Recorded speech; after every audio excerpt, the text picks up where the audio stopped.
No, just told me now that I'm going live. I should stand. You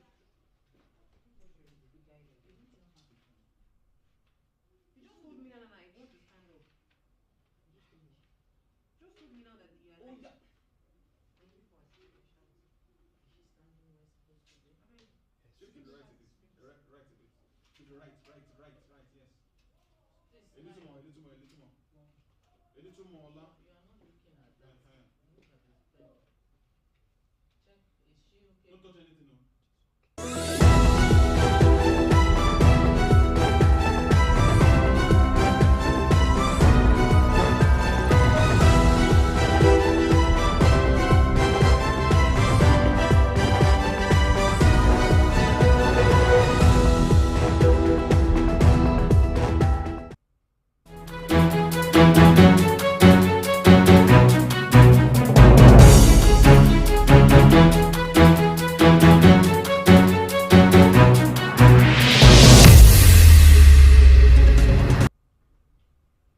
Welcome to Business Insights, your go-to program for the latest updates and analysis in the world of business. I am your host, Olaoluwa Awe, and we start with the latest updates and developments from the world of commerce and finance. From market trends to corporate announcements, stay informed for the ever-changing landscape of business. The first item, the Association of Master Bakers and Caterers of Nigeria, AMCON, has announced a 15% increase in bread prices nationwide. This decision comes as a response to the recent rise in the cost of essential ingredients like flour, sugar, and yeast. The adjustment in prices, which will be implemented from Monday, July 24, 2023, was carefully deliberated by the association's National Executive Council during a virtual meeting. Recognizing the prevailing economic realities impacting production costs, the association appeals to government authorities at all levels to swiftly intervene and safeguard the country from further adverse effects.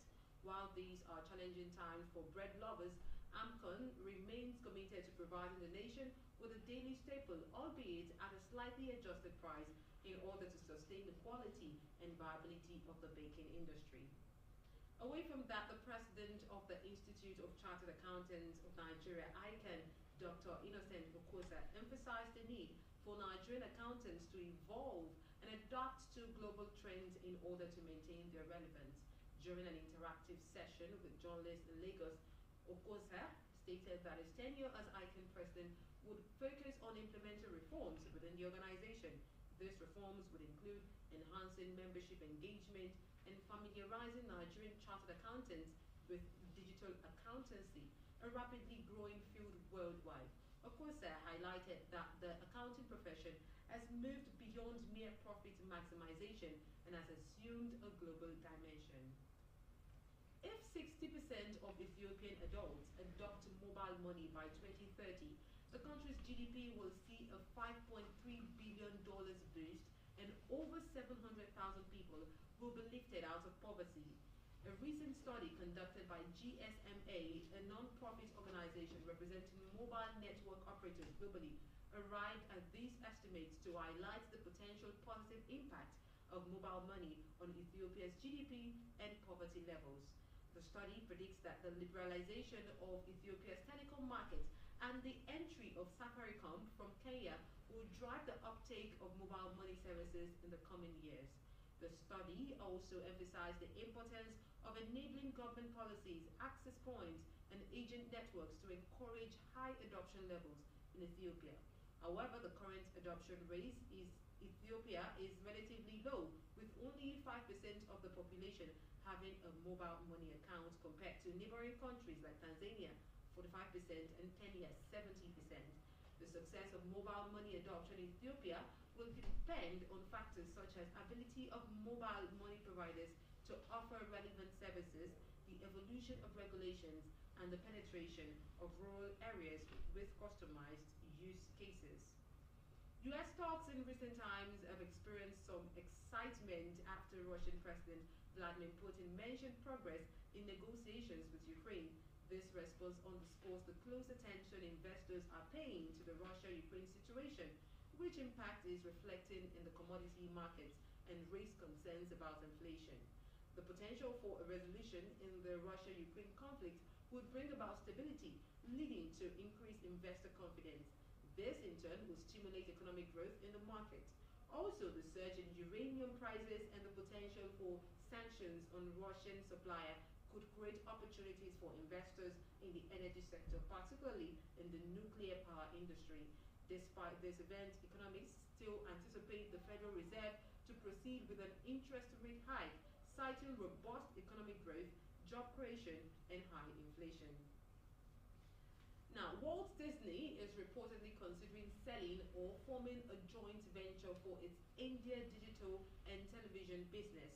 The talks are in the early stages and no potential buyer or partner has been approached yet, making the outcome uncertain.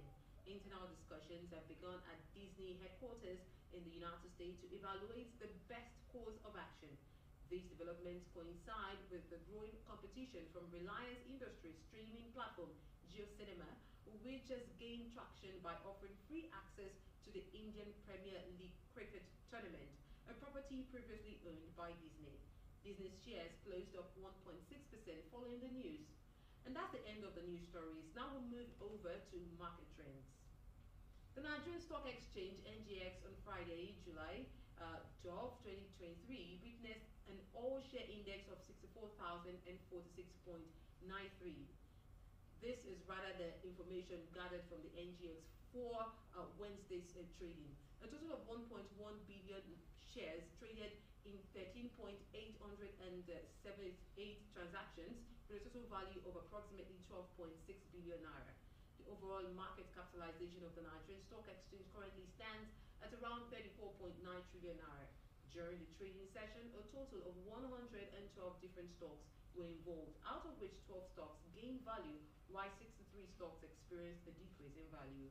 Among the gainers, Courtview Business Solutions showed the highest increase in share price, gaining 10% and closing at 0.88 naira per share, followed by Deep Capital Management and Trust with 10%, Golden Guinea Breweries 9.88%, and the Initiates 9.8%. On the losing side, FPN Holdings came out last at the end of the trading session with price depreciation of 10% at 19.35 naira per share, followed by eTranzact International with 10%, NEM Insurance Company 10%, and Transco Nigeria 10%. United Bank for Africa recorded the highest volume of 178 million traded shares, followed by Japan Gold and Ventures 110 million, Transco Nigeria 87.1 million, and FCMB Group 86.5 million shares.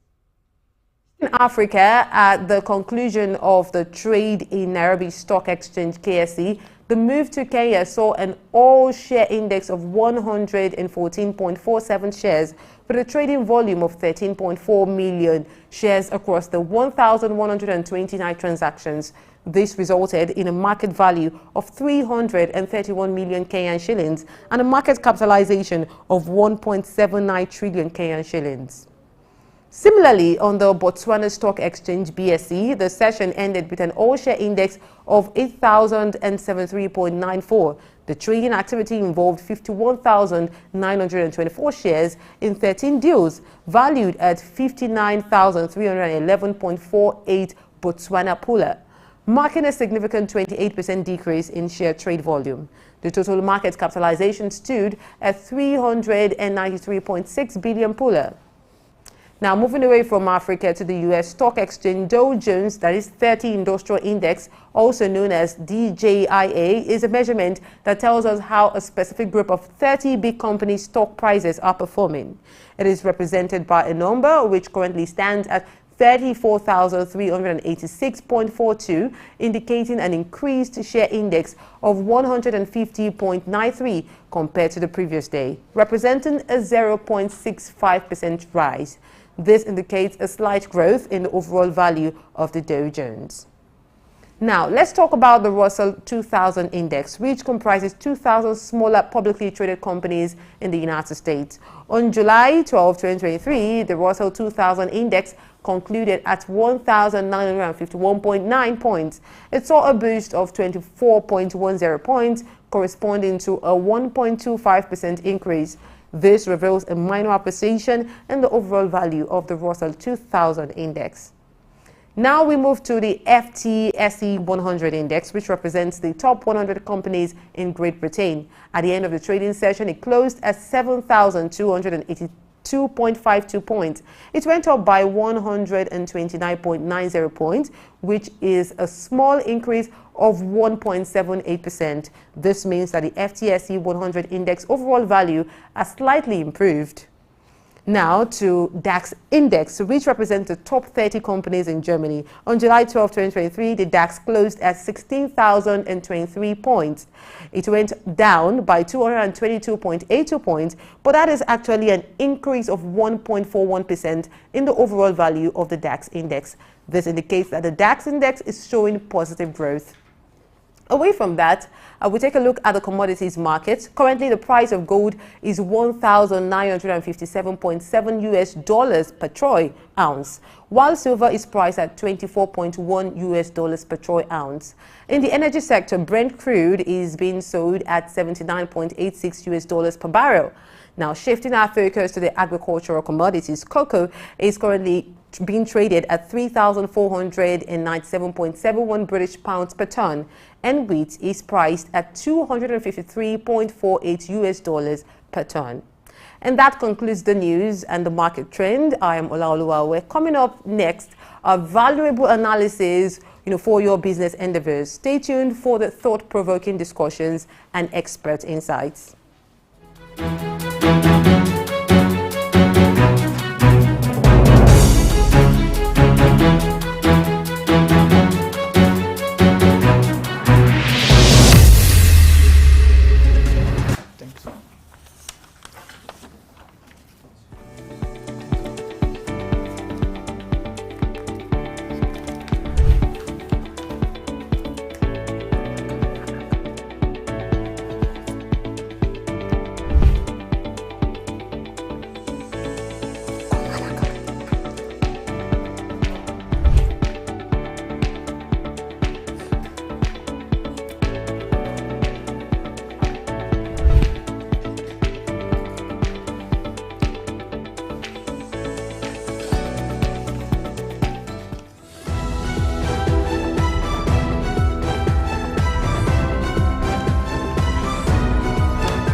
Welcome back to Business Insight on Souk News. Once again, I am Olaoluwa Awe, and I promise you today's edition is going to be a thought-provoking one, because we're going to have to talk more about what the new ICANN chairman is saying about global accounting. From the news we mentioned earlier, he said that, well, accounting is taking a new shape and Nigerian accountants need to get on board. But luckily for us today, we have an accountant and a stockbroker in the studio. Welcome, Mr. Lateef Jimoh. Good morning. Thanks for having me. Thank you very much for joining us today. Is the increasing price of bread in Nigeria, is it beginning to get to you? Because we also have that on our list today. Anyway, the increase in bread by 15%, I think, taking effect from 24th of July, I guess. No, it's expected anyway. In the face of current realities, and you can see what is happening, and we cannot hide from the fact that the first subsidy removal, the liberation of foreign exchange, increase in every variable is affected, and there's no way you can. It makes sense of whole. No, definitely, if the bread makers are finding very difficult in terms of logistics and all that, has increased, and I think it's expected anyway. But we just hope with time when we start gaining the dividend of this democracy, I believe those things will elevate to some extent. But now this is actually expected. Well, but as a consumer of bread, I assume, are you a consumer of bread? Of course, I eat bread. so how do you feel? You know, because for me, in the past 3 or 4 months, almost every time I go to the store to get bread, there's always an announcement that as from this point. I even saw one just the day before yesterday, where we're told at the beginning of July that store increased the price of bread. So we'll get to that, because luckily for us today, we get to talk to a baker and a bakery owner. He will break this down for us and help us make better sense. But I should let you know one thing is this. The issue of increasing the price of bakers does not really mean that other goods are not.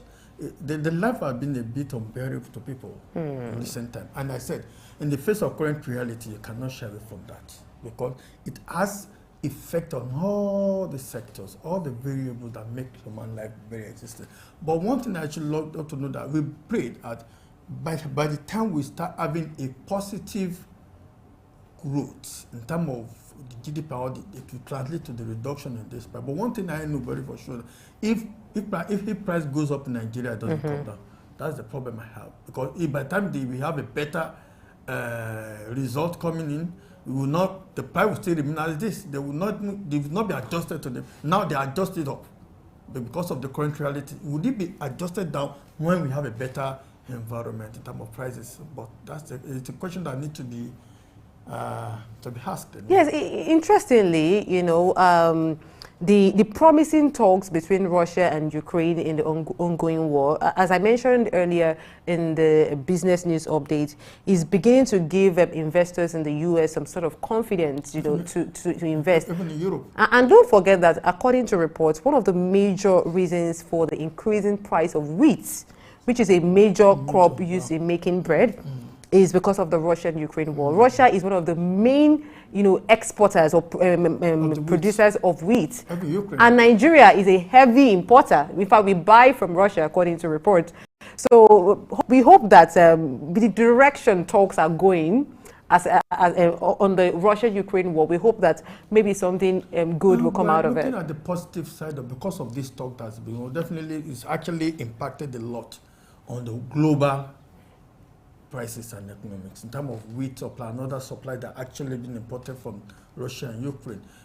But one thing I know for sure that by the time we have a better talk, I think, like you said, and like I said initially, that if the prices are better off, would they reflect back on the commodity in Nigeria? Because if the price goes up, it doesn't come down. Even when there is a better prices being received, that's the problem. The question I'm asking now is that, with what is going on, they are increasing because of the economic reality, agreed. But now, when we have a better economic environment, will it be reflecting on the price of the bread back in terms of reduction in the price of the bread? Would they do that? I don't think it's...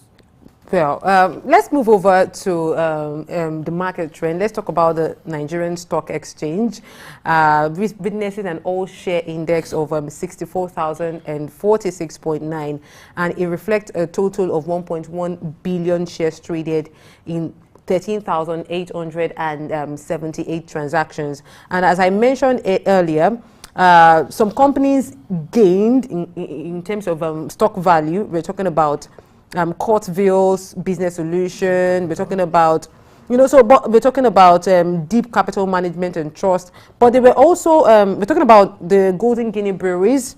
We're talking, more about those companies. But we're also talking about the losers. The FBN Holdings came out last at the end of the trading session with certain price depreciations. We're talking about NEM Insurance and all of that. What do you make of that? Each day we have new companies topping the gaining charts, new companies topping the losing charts. Like I said, if you look at the markets, yesterday the market closed on a negative note yesterday, because we witnessed as I've been saying, that we can't rule out the profit taken The profit is being taken by the value from the value stock, and you can see the stock. I talk about the penny stock. The penny stock at the price, the underpriced stock. So people are looking at that to make money on the market. So these are you can see the arbitrage coming up here. Because if you look at it, people are looking at, okay, if the value stock or the big weight stock the prices are not very reflective, they may start to go for the lower price stock to be able to adjust their portfolio. And these are you can't do this. This is a market dynamics. You don't say because the value stock are there, you don't say because value stock, they are overpriced now by sometimes. But if you invest in the overvalued stock, then you're going to make your profit. So better to go for the lower underpriced stock to look at the trajectory over time and take your profit. But what is happening in the market, the index is still positive. It's only that yesterday it actually knows that in terms of the volume of in terms of the value of the share traded. But that doesn't mean that the market sentiment is still the same. And I believe it's still the profit taking. People are taking profit now. And they are still adjusting their portfolio towards making money. Thank you very much for that, Mr. Lateef Jimoh. Before we move away, let's quickly talk about the president of the Institute of Chartered Accountants of Nigeria, ICAN, Dr. Innocent Okusa, is quite new.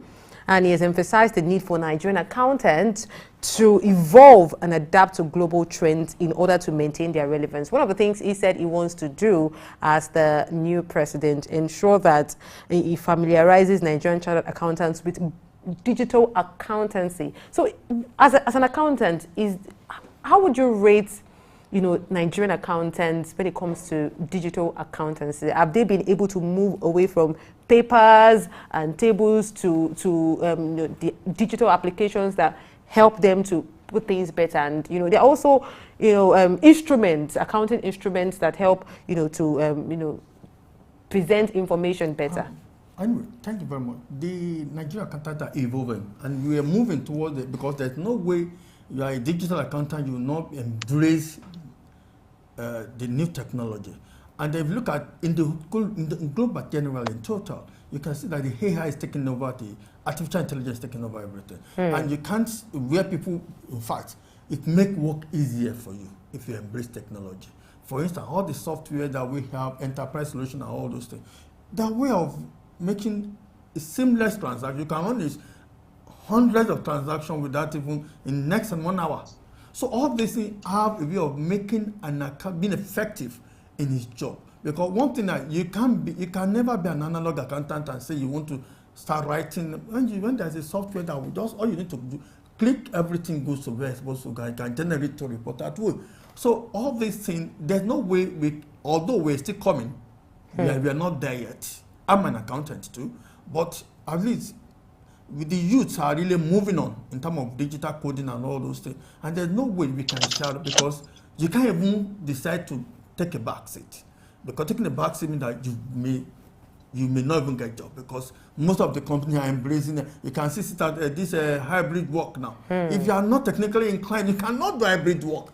Because most of the jobs you are looking on the internet to do your work. You just have to be evolved. That's why an accountant doesn't need to be digitally inclined. Yes, if the president of ICAN is saying that more Nigerian accountants need to join this trade, how do you think he can really make this work? One thing is he needs to get people that work with him from the membership aspect. From the district itself, we have that give an awareness on the digital involvement. So this thing needs to be well disseminated to the whole cause and corner of Nigeria accountant. Before you can do this, you need to, and then there's what we call, we have an updated training. They call it technical training. I've forgotten the name, but this is a way of, because if you belong to that, we have different categories. We have tax, we have technology, we have.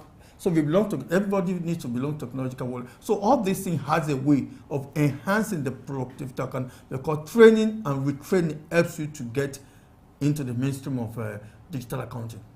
Okay, so are you suggesting a compulsory digital accounting training now for all ICAM members? Is this something you foresee, with the way and manner the new president is speaking? Exactly, because even if the prevalent, because the employment world now will force you to embrace it.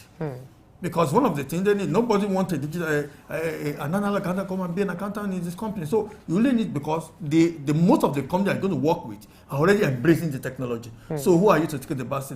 That means you will not be needed.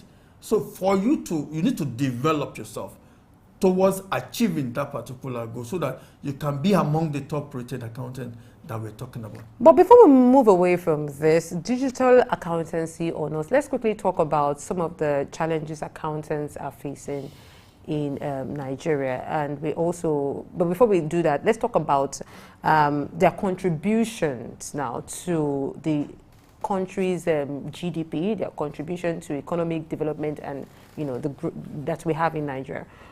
Because some people believe that with the influx of new jobs, new skills, they believe that some traditional jobs are already taking the backseat. But do you think accountancy is still very, very relevant in the Nigeria today? Yes. Okay, you are logged back in now. You can stay online now, please. There's no company that I hope you can hear what is going on in the studio now. Declare the way you spend the money, the way and manner the revenue comes in. How do you account for it? Can you hear me, Mr. Legon? These are standard, and there's nothing you can do about it. Accountant job is always evolving, and it's been needed in every. Mr. Legon, can you hear me? But what we are saying now that for you to go along with the current tide, you need to be technically involved, and that's why I said, although the accountant job is not something that every company. Can you hear me? Can you hear me? Because no company wants to put his money where it will not be able to account for it. An accountant helps you to account for your money and try to give you an advice on how to invest your money, how to, sometimes the work of an accountant in a company can never be emphasized in terms of what the company, what an accountant has been. Because I'm an accountant, for instance, I'm not only there for the hard uppers, I'm there to provide an investment advice. Can you hear me now? Apart from how do I pay back? All those things. So, it's important that we're having this conversation, because some people believe that there's certain job descriptions that cannot be qualified in terms of naira and kobo or dollars or pounds. But there's services. But there's essential services, I must say. So, but by the way, how have you seen ICAN, Institution of International Accounts of Nigeria? Can you hear me now? How do you think they've fared so far?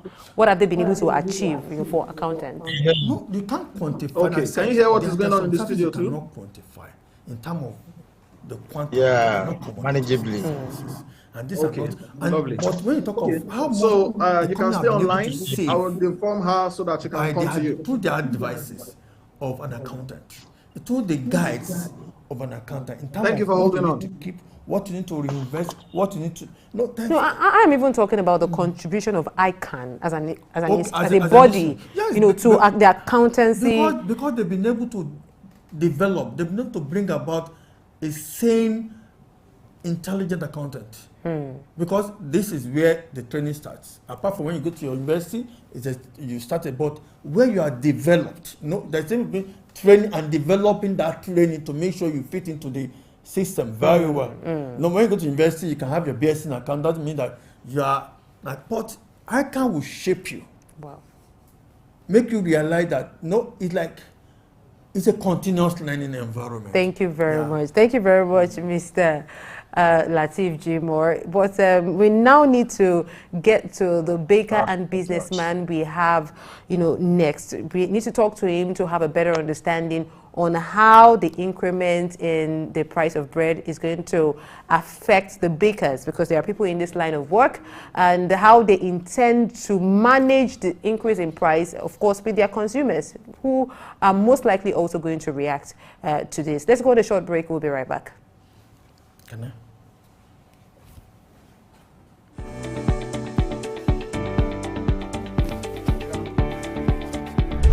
Thank you very much.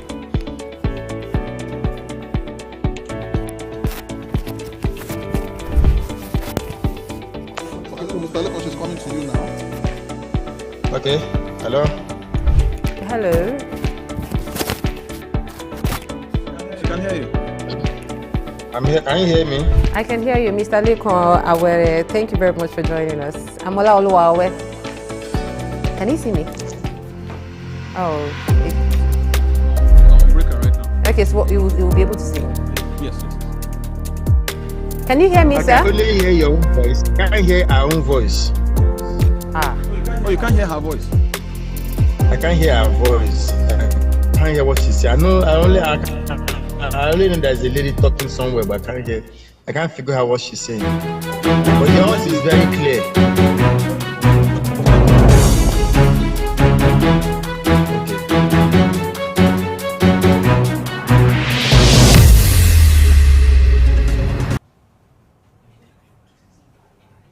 Welcome back to Business Insight on Souk News. Once again, I am Olaoluwa Awe. This time, I am going to join Mr. Lekon Awere, a baker and a businessman, via Zoom. We need to talk about this increment in the price of bread in Nigeria.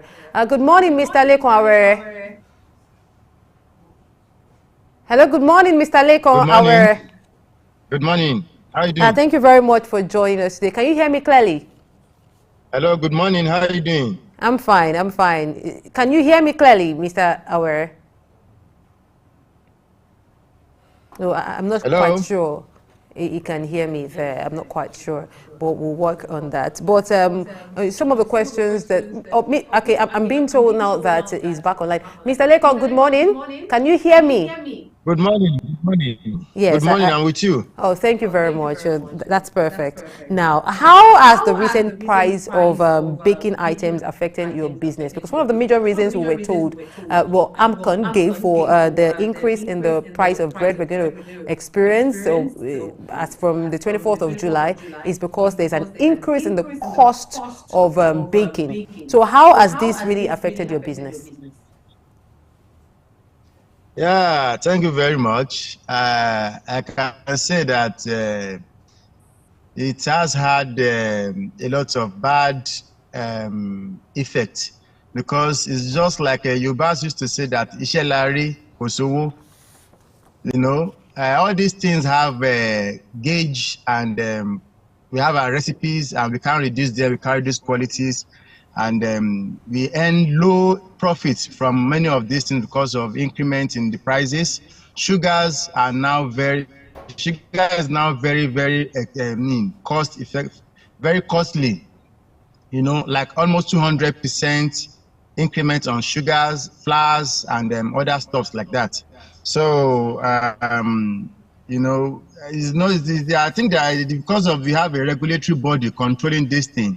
No one can just say, okay, I'm increasing my price today. This one's just, you know, by the time you begin to increase your price today and that is not increasing and, you know, people begin to run from your product and say it's expensive. And as a matter of fact, it has affected a lot, you know. We work and day and night with very little or no profit. Okay, so I was about to ask that each time you increase the price of your product, bread, you know, what is usually the immediate reaction from your consumers and what is usually the eventual, you know, reaction to the increase in price? Yeah, you know, Nigerians, when they say, this thing has increased, you know, they always complain, you know. We had a lot of feedback, people saying, and as a matter of fact, some people are very, they exist in this thing, well, it's everywhere. They make you realize that it's not only on bread, it has also affected some stuffs, it has affected this, it has affected that. We too, we are experiencing it. It's not your people, it's not your people's fault. But still, some people will tell you, this, you know, especially those that are those retailers, you know, those that the vendors, the table sellers. Yeah, because of what they want to earn from it, you know, they themselves, they've increased their prices because the increment in there has been increment in the nylon they used to sell it to. They increase their prices, but they don't want you to increase it. So it's like that in Nigeria. All right. And we are coping with it. And as a matter of fact, the consumption of bread has reduced recently. Wow. I must tell you the truth. Consumption of breads have reduced recently. Buy every 2 days. Realize that they now come like every 3 or 4 days. They tell us that those ones they bought last, they are not true selling it. And things like that, you know. But I'm sure that as time goes on, people will understand the reasons why these things are like this. Okay, so we need to be clear, Mr. Awere, about how many times has the price of bread even been increased in recent times? Because I was speaking with someone yesterday when we got the memo from AMCON, and the person said, but the price of bread was just increased this month. So is this increment we're talking about, is it the one that some bakeries are already effecting, or there's going to be another increment? Even myself, the store where I buy bread, as at the 1st of July or so, I saw a message on the notice board that they were going to increase their price as from the 3rd of July. But is this the same increment, or we are looking at another increment towards the end of the month? Well, generally, I think,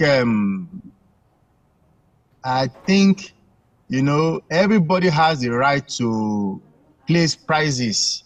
There is no monopoly in the price and the quantity, but there is only a kind of, you know, variation, a kind of percentage which everybody is working with, you know. And if somebody increased a few weeks ago, I don't think he's going to increase again, because, you know, when there is this, it's not like petrol where everybody buy from the same source, you know, where everybody is supplied at the same prices, at the same price. Somebody buy this kind of product today, I may buy another product, and some of them are of different prices, but at the same time, there are increments and other things. But people that increased few weeks ago, I don't know, I'm not too sure if they are also going to increase soon. But I believe that people that increased few weeks ago will not be part of the new increment. They have already carried out their own increment, I guess. You know, like us now in our own bakery, we are here to implement it. Okay. You understand? We are just managing. We are here to implement it, and I hope by next week we are implementing the increment by Monday. We've told our customers by Monday we are going to have increments in the price of our product. Are you trying to say that AMCON being a body of bakers and caterers, you know, is just on one side, but then the cost of production actually really has forced a good number of bakeries to have increased their prices before now, or will also force them to increase their prices after now? Is that what you're saying? That regardless of the AMCON directive, it's a different thing for a body to increase your price. It's another thing for me to say, I want to increase. Another thing for me to tell you that I'm not increasing. My price is paying me. Oh, I totally understand. I don't know if you get me. I understand that. Now, let's get apart from price increments. Hello. I'm with you. Even with the body not giving out an information or a mandatory for increment, I may decide, because everybody have their different recipes. Some people import their butters. Some people add different things, you know, different ideas, and they are implementing those ideas. And by the time they are implementing those ideas, they have to input the cost of that ideas into their products. All right. Now, apart from price increment, are there other ways you try to manage the increasing cost of bread producing, you know, foodstuff? Are there other ways? How has this affected your relationship with your suppliers? Can I say that again? I said, apart from price increment, of bread. Are there other ways you manage the situation? As you mentioned, there's been an ever increase in the price of wheat, flour, sugar. Are there other ways you manage this? Because we understand that when things like this happen, some companies, reduce the number of staff they have. Some companies. There are ways. There are ways we can, but that ways is not the best. I will tell you the truth. The best way is to reduce content, content and qualities, as is in quantity and qualities. You reduce the qualities and quantity of such products so that you can have the same price. I don't know how the grams we weigh in those stuffs or the kg you weigh in your pan. You could reduce it. Some that are of 1.2 kg, you reduce it to 1,000 1 kg. You remove 200 so that I can balance the price instead of. So that's why some people that are not even increasing the prices may get their money by reducing the size of their bread. Some may reduce qualities, as in materials. Some materials are expensive. They may reduce it. Because those materials are the one working money. But according to you, that is not the best way to go about it. One last question before we call it a day, Mr. Awere. That will be, what do you think is the way forward now? You mentioned it now that the consumption of bread in Nigeria, looking at things from your own bakery, has reduced. And you said this has affected your business. What do you think is the way forward here? Who should intervene? How can we manage this situation? For us or for Nigerians or the consumers, I mean? Yes, for your business and for the consumers, because the consumer reactions also affect your business. There is nothing we can do except to manage the situation, because the cost of fuel, there was a time, when we used to buy diesel for 250, 230, 250 naira, 200, 300. Now, but there was a time we bought diesel for 800, 900, almost 1,000. Now it's 6 something. Thank God. If you look at the cost of moving flour down to different destinations by those trailers that they tell you they've bought over 100,000 of diesel to move these things down, and a lot of other things. So there's nothing we can do. No, what is the solution here? Not necessarily your business. Not necessarily your business. It is what we buy that we sell. I said, what is the solution here? Not necessarily from your business or from the bakers. Are there no ways you think the government can intervene to? The solution for us is that we adapt, because every other thing, every other product is being affected, not just bread. Not just the bread alone. Every other product has been affected. If you want to consume good and nourishing products, good and nourishing foods, we have to endure and pay the price, because we are paying the price for petrol too. Thank you. Thank you very much. Thank you very much for your contribution, Mr. Lekan Awere. Don't forget that he is a baker and a businessman. And according to him, we just have to adapt.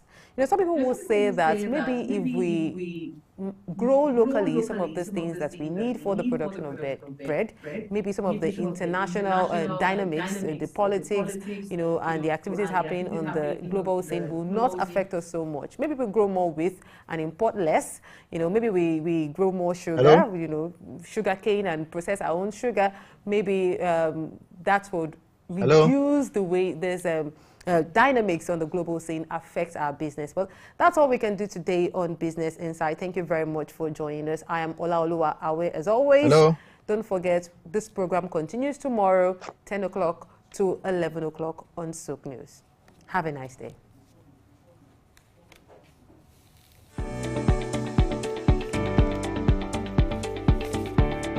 Recordings.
When we say it's a beautiful day, it's not because of the brightness of the sun or the calmness of the wind. It is because of the alignment of vision, mission, purpose, goals, and values. And we will always be here to shape policies and fast-track development, because this is Souk News. My name is Ayo Jimmy, and welcome to Early Exchange. Blessing.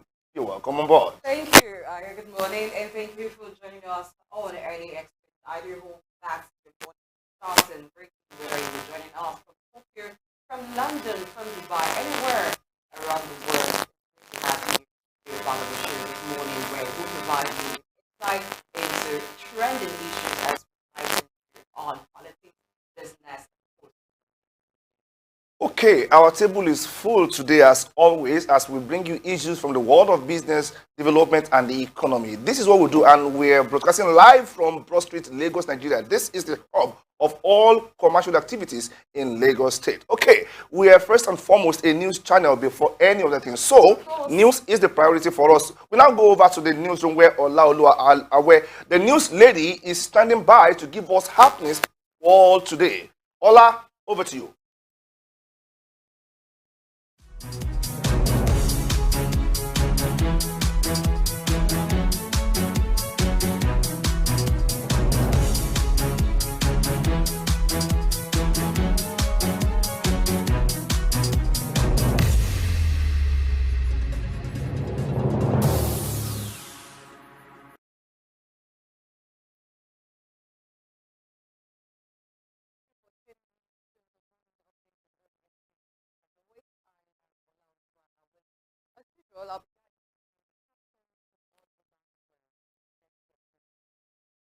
The federal government, through the session of is taking steps to close the skills gap between industry and education. This was disclosed by Section 7 He announced the government's plan to implement a policy that will restore higher education acquire.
Good morning, and thank you for tuning in to the morning update on Early Exchange. For the latest news, as usual, I'll be guiding you through the top stories from around the world.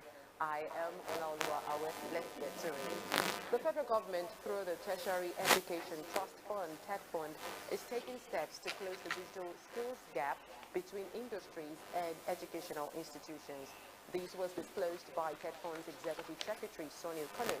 He announced the government's plan to implement a policy that will ensure higher institution students acquire digital skills before graduating, adding that by bridging the gap, the government aims to produce graduates who are globally competitive in the workforce. Econo hit this goal on the need to address what he called a shortage of skilled manpower in Nigeria to serve its large population, adding that teaching staff, non-teaching staff, management personnel, and the majority of the workforce lack digital skills. Away from that, the International Center for Tax Research and Development, ICTRD, has cautioned the Federal Inland Revenue Service, FIRS, against the implementation of multiple taxes, urging them to avoid burdening consumers. The president of ICTRD, Morenike Babintina Shai, who gave this advice, expressed concern multiple taxation could deter investors from the manufacturing sector in Nigeria. She emphasized that the cost of domestic production currently surpasses that of imports, making it crucial to avoid increasing value-added tax VAT, as it could lead to job cuts and higher unemployment rates. The former chairman of the Ogun State Internal Revenue Service urged the FIRS to collaborate with the Market Traders Association of Nigeria.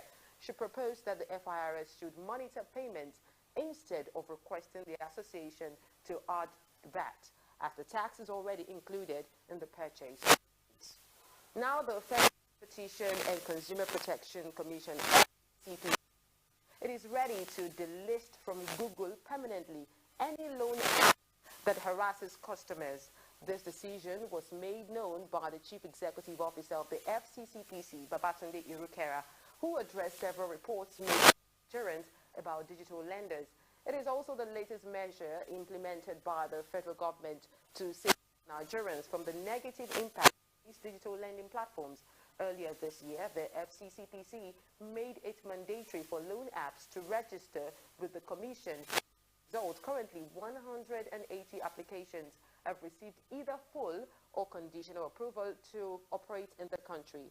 Additionally, Google recently declared that loan apps would require regulatory approval to be available on its app store.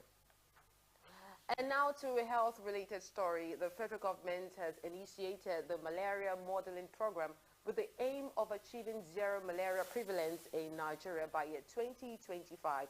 The national coordinator of the National Malaria Elimination Program, Dr. Perpetua Uhomoibi, who disclosed this, added that the program utilizes data in various contexts to inform decision-making regarding malaria programs and elimination strategies.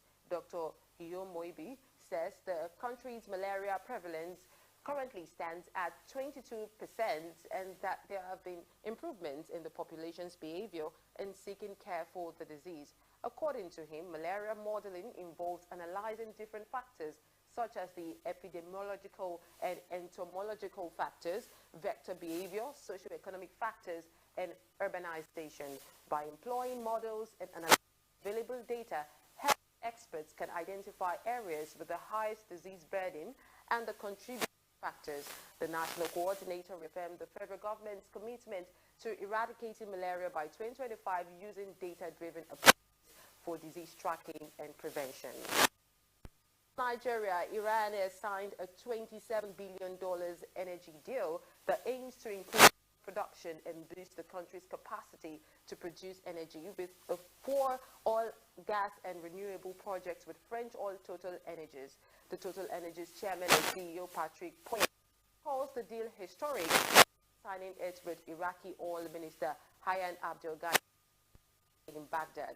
He said the project will begin this summer and would have an investment of over $10 billion over the next 4 years. The Gas Growth Integrated Project, GGIP, aims to improve the country's electricity supply by recovering flared gas at 3 oil fields and using the gas to supply power plants. helping to reduce Iraqi oil import bill. On its part, Total Energies said it will develop a 1 gigawatt solar power plant to supply electricity to the Basra regional grid, inviting Saudi company Aqua Power to join the project. The Dubai court is set to establish the first inheritance department specifically designed for non-Muslim residents. This development allows non-Muslim individuals to prepare and execute their wills in accordance with their own laws, and also provides a clear legislative framework that ensures the effective implementation of non-Muslims matters regarding inheritance. With the creation of this dedicated department, non-Muslims in Dubai will have a platform to formalize their wills and have them administered by the Dubai courts. This initiative reflects Dubai's commitment to honoring cultural diversity and enhancing its comprehensive and advanced service framework. The head of the Special Court of Inheritance in Dubai, Judge Mohammed Jassim Al-Shamsi, says the decision aligns with the directives of the Vision of Emirates. To support this initiative, Sheikh Mohammed bin Rashid Al Maktoum, in his capacity as the ruler of Dubai, issued Law Number 15 of 2017. This law applies to all wills and probate matters pertaining to non-Muslims in Dubai, including the Dubai International Financial Center. Now, the European Medicine Agency, EMA, has raised concerns about the safety of Novo Nordisk's diabetes drug, Ozempic, and weight loss treatment, Saxenda, following reports of suicidal thoughts and self-behavior in patients. The Icelandic health regulator detected 3 of such cases, prompting the EMA to question the drug's safety. The EMA's review is specifically focused on medications containing active ingredients which are commonly used for weight loss. This assessment follows a previous safety signal regarding thyroid cancer associated with Novo's products containing semaglutide. Although suicidal thoughts are not currently listed as side effects in the European Union's product information for this treatment, the EMA intends to determine whether the review should extend to other medications from the same class known as GLP-1 receptor agonists. Now, Nigerian superstar David Adeleke, popularly known as Davido, has risen above recent scandalous allegations and is leaving an indelible mark on the music industry. Despite claims by US-based model Anita Brown and French model Ivana Bay that they carried Davido's child, the artist remains undeterred, proudly representing Nigeria with unwavering pride. Davido recently embarked on a musical tour of the United States, captivating audiences with his electrifying performances. His cosmic spectacle in Houston was so awe-inspiring that Mayor Sylvester Turner declared July 7th as World Davido Day, commenting his impact on the global stage. Continued to break records in Texas and Chicago, solidifying his status as one of the greatest artists of our time. But Davido's interstellar journey is far from over. Next on his star-studded tour is the vibrant city of Boston, where he will perform at the MGM Music Hall in Fenway Park on July 13, 2023. Fans eagerly await these otherworldly extravaganza, with tickets starting at just $62, about 48,000 naira. Davido's story is a testament to resilience, perseverance, and the power of talent. Despite facing scandal and potential backlash, he continues to captivate audiences worldwide with his artistry.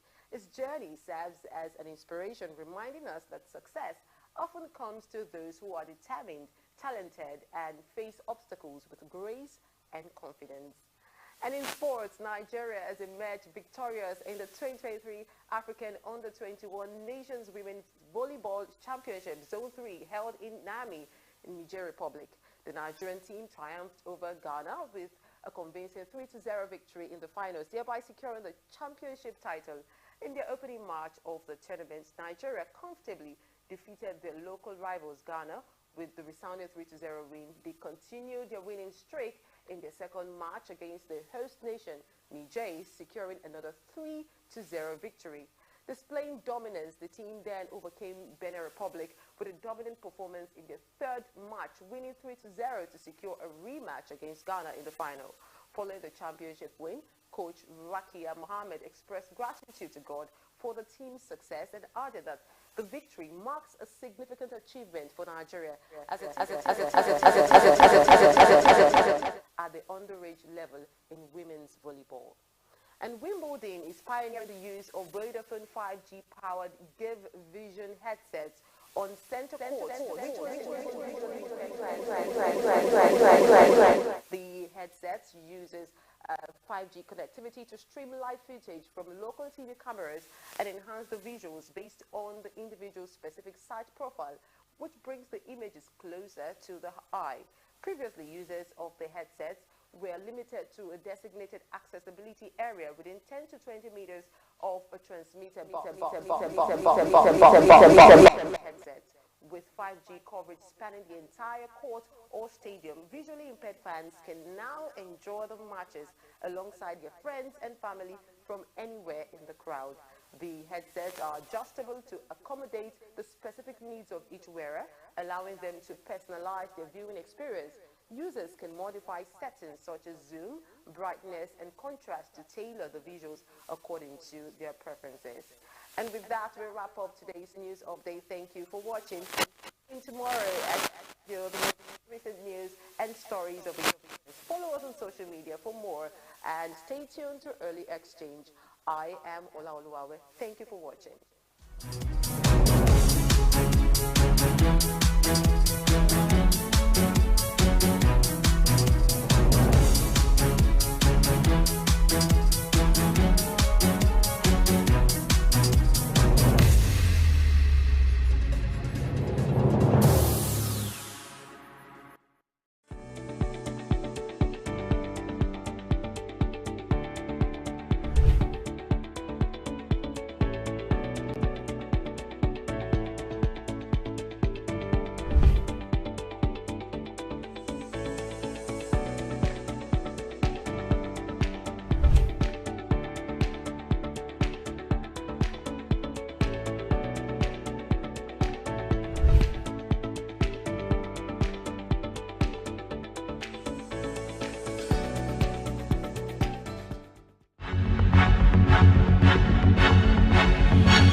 Now let's look at some of the issues on the front burner this morning.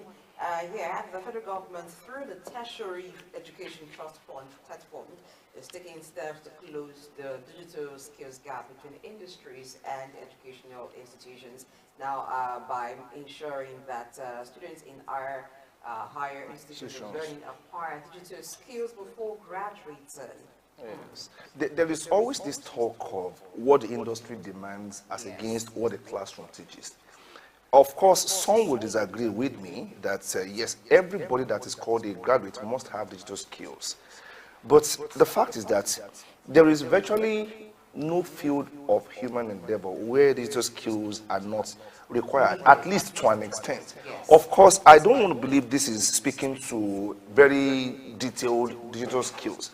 It's a global village, for instance, and the issue is not what did you study in school, but what are you studying? And digital skills, for me, constitute an ongoing training that is needed to plug and play into the world of work as we have it today. Of course, we are not alone in the studio, and we have Idahosa or Zaman Sale from the African Development Studies Center. He is a director of research, development, and policy. Idahosa, welcome aboard. Hi, good morning. Good morning. And good morning, our viewers. I was referring to you because I know you differ with me on this. You don't see the relevance of digital skills across board for tertiary students because as far as you're concerned, I'm really worried about the source of even the information in the first place. Okay. I really wish that it was NUC that is speaking to this issue and not TET Fund. TET Fund has where they are caught out by reason of the act establishing it is to generate fund, one, to fund research, and secondly, to improve the infrastructure within the university space. So I don't think that they are even the appropriate body to speak about whether you have to get every graduate if that word underlined every graduate to get digital skills. And I think people who are at policy-making platforms should realize that, you see, society grows sectorially. There are people who are cut out to have digital skill.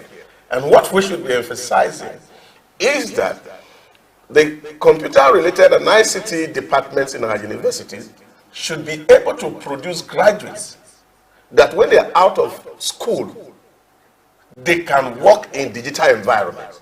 Not every graduate.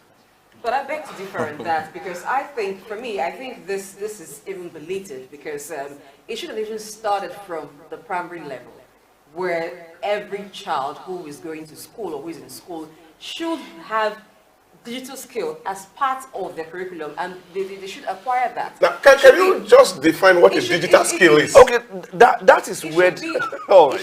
What is digital skill? That is where... Okay. At the basic level, because it's quite, I find it quite odd that someone of this generation, or in the 21st century, who is in a higher institution of learning, doesn't have perhaps even the basic digital skills. So it may not be in depth, but at least something that helps them. So okay, let me help you there.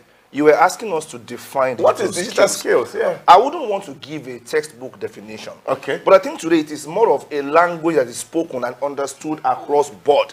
If you don't have digital skills as a language, quote and unquote, because there is a way you interact with devices. If you don't understand the language of digital technology, you will not be able to interact. Even as a sociologist or a trained philosopher, so to speak, there are digital tools that you can deploy that will make you be more efficient in your work. Now, that for me is what it is. It's about understanding what it takes to plug into the ecosystem that we have now. The world is digital. The real question is not what is digital, it is what is not digital. So that's my point there. So but you see, it's... I think it's just a conflation of facts that we are having to speak to this morning. Look at what you're trying to portray. Every work has its cut-out skills that is required. True. Whether it's in the banking system, whether it's in the pharmaceutical, whether it's in the medical or whatever sector, there are specific skills that work require. What education should do, and this is what we should emphasize, it's not to be taught in the classroom. It's a knowledge to be acquired. How is the school system able to plug into the workspace? For example, this is Souk News Studio, and we're having people who are doing mass comm, whether it's in Yaba Tech or University of Lagos or in LASU, and that you are giving them opportunity to come in here, that whatever thing that they are taught in the classroom, they come to do internship here so that they can acquire practical skill to run studio when they leave school. That's what people are talking about. Not teaching people computer. When I was in university 25 years ago, we did courses on computer. We really never saw computer science. Now, if you look at the way school system is structured in Nigeria, you have a student who is supposed to be studying a specific course, overburdened with loads of courses that may not have anything to do with his calling in the workplace. And then he will need to pass all these courses for him to graduate, and therefore has no depth at all. So when you are saying you want to give new skills to people by taking them in, it's either you are going to cut off the old curriculum or you are adding burden to the student. That will really not make an effective education. In some climes, they have so compartmentalized and departmentalized discipline, such that if somebody is studying engineering, it's not going to be, say, mechanical engineering. We have gone beyond this level. But if we look at the definition of university, it is called universal knowledge. Yeah. For a particular reason. Now, the whole idea is not to make a lawyer an ICT expert. No. The idea is when they are talking about basic digital requirements for you to function in a world that is completely digitalized, then you must be able to have a say. That's the whole idea here. I am not sure they are asking us to, like, okay, you being a sociologist, come and learn how to do programming language. No, that is not for all of us. We did GNS in schools now. Now, when you say a skill, yes, please. What is a skill?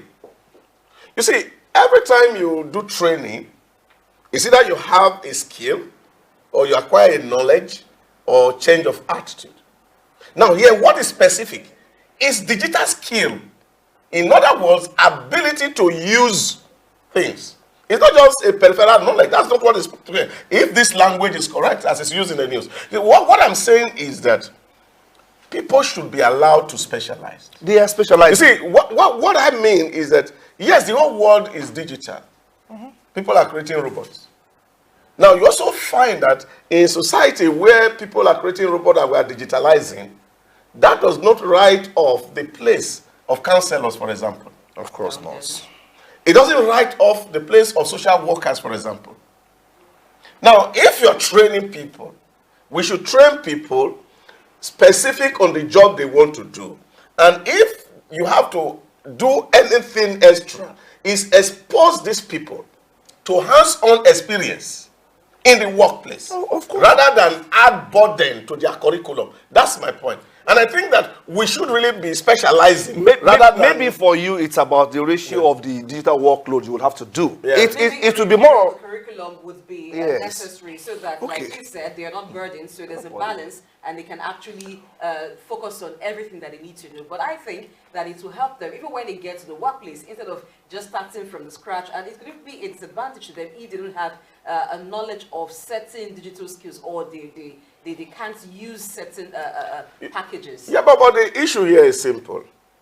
We have kids, smart kids in Nigeria, who are very good in coding. There was a little girl the other time, about 10-year-old girl, who did an application that was bought by Google for close to 100 million. She was not even in the university at the moment. So there are things that people are wired to do. And the environment is already set for that. Now, but taking this to the universal level of university education, that everybody who goes through school, we're already doing computer science as part of GNS in schools. With due respect to the schools, the computer sciences you are doing as part of GNS, they are not what is required, though. I have met graduates of computer science that don't have digital skills. They are not digital compatible. That is just the thing. Now, the fact is this. The world is a global village, and policies are being shaped globally. Nigeria is not an exception, okay? I mean, we are here in Nigeria, but we are competing with people in the US, people in the UK, and in Japan.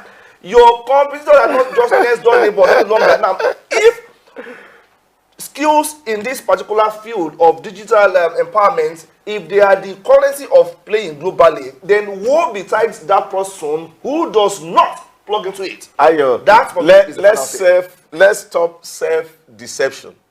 That's what I'm saying. In what way? Now, this is what I'm saying. Okay. In 1985, all right, during the Babangida regime, God bless his soul, Professor Babatoute Fafungwa came up with the idea of 63-4 system, where our children were supposed to be trained up to just 3, and they will be able to acquire a skill that can put food on their table. The head of state then, General Babangida, made provisions to purchase equipment worth millions of naira for all secondary schools in Nigeria. Yes. Those equipment were never used because, number one, the people who were in school system to train the children had no skills themselves. So if you say you are going to make everybody have a judicial skill, the person in the who is going to teach the course in the university. So what you are going to do is that you are just handing over something to somebody who has no expertise and competence. So the point I'm making here is that what emphasis should be is the synergy between the town and the gang, so that people who are learning any particular skill or course in school should have the opportunity to interface with an actual workspace, so that when they are done with the academies, they will be work ready. Okay. You can be a part of the conversation. Just drop a comment and let us know what you think about this. Moving on to another matter. Story. The federal government has initiated the malaria modeling program with the aim of achieving zero malaria prevalence in Nigeria by 2025. Now, the plan is to use data to actually know areas where the disease is prevalent. So they're going to employ a model where it's going to be based on the available data, analyzing areas, like I said, where the disease has a high burden, experts that needs to be around those areas. Now, is it possible to achieve a malaria-free zone or a zero malaria prevalence in Nigeria by 2025? This is 2023 already. Well, I wouldn't say with specific details whether it is possible by 2025. But if the question is it possible to have a malaria-free country, I will say yes, because we are not the first country to do that. And part of the issues is that most of the recommendations that we make, they were not data informed. So this particular news, this piece of news is welcome at this point. If we're now trying to, model the malaria control program such that before we take any decision, we have informed data. I mean, we have data that we have gathered, we have analyzed, and we can make informed decisions. I think that will go a long way, the way I see it. You see, again, I'm so worried the way we approach issues, and we are not pragmatic about it. You see, in 2009, data showed in the UAE that children were having big problem with high body mass. Obesity was a challenge. And the system knew that if obesity was a challenge, which means the government is going to spend more on health. To curb that issue of obesity, what did they do? They introduced into their curriculum dietary system as a subject, okay, to train the children what to eat and what not to eat from elementary, and they have grown it. Now, when you see an average Arab man, you see they are now looking good. They are sporty because that problem has been conquered from its root.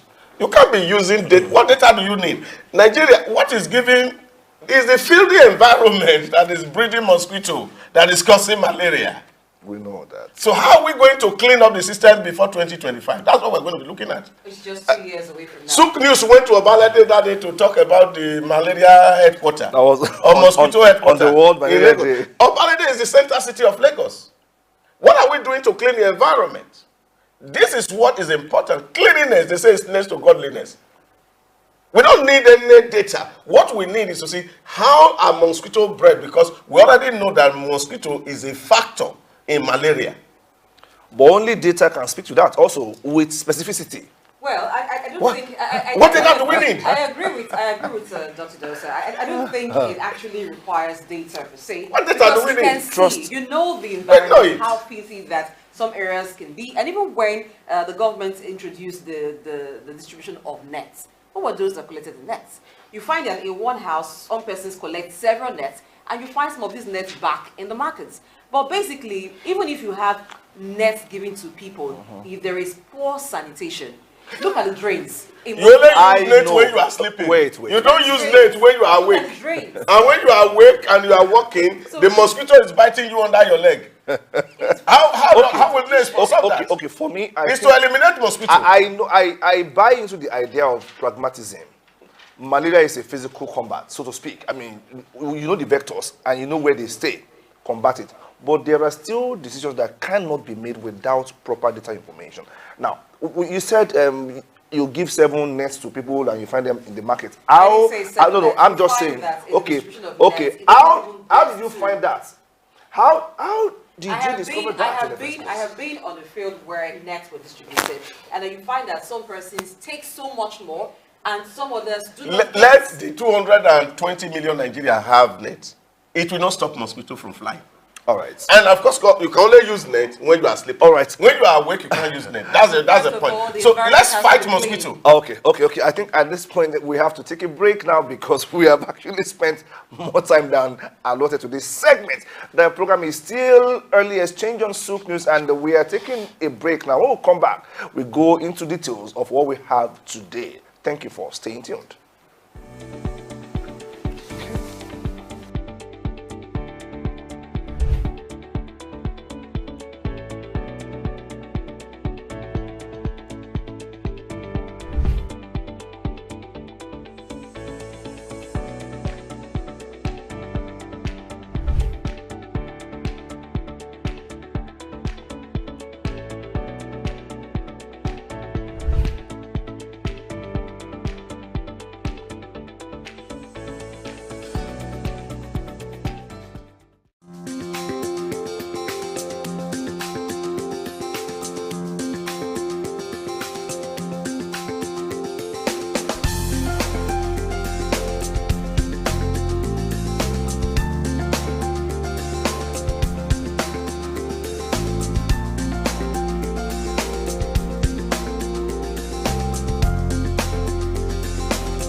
Today, we hit the streets to gauge opinions on World Population Day.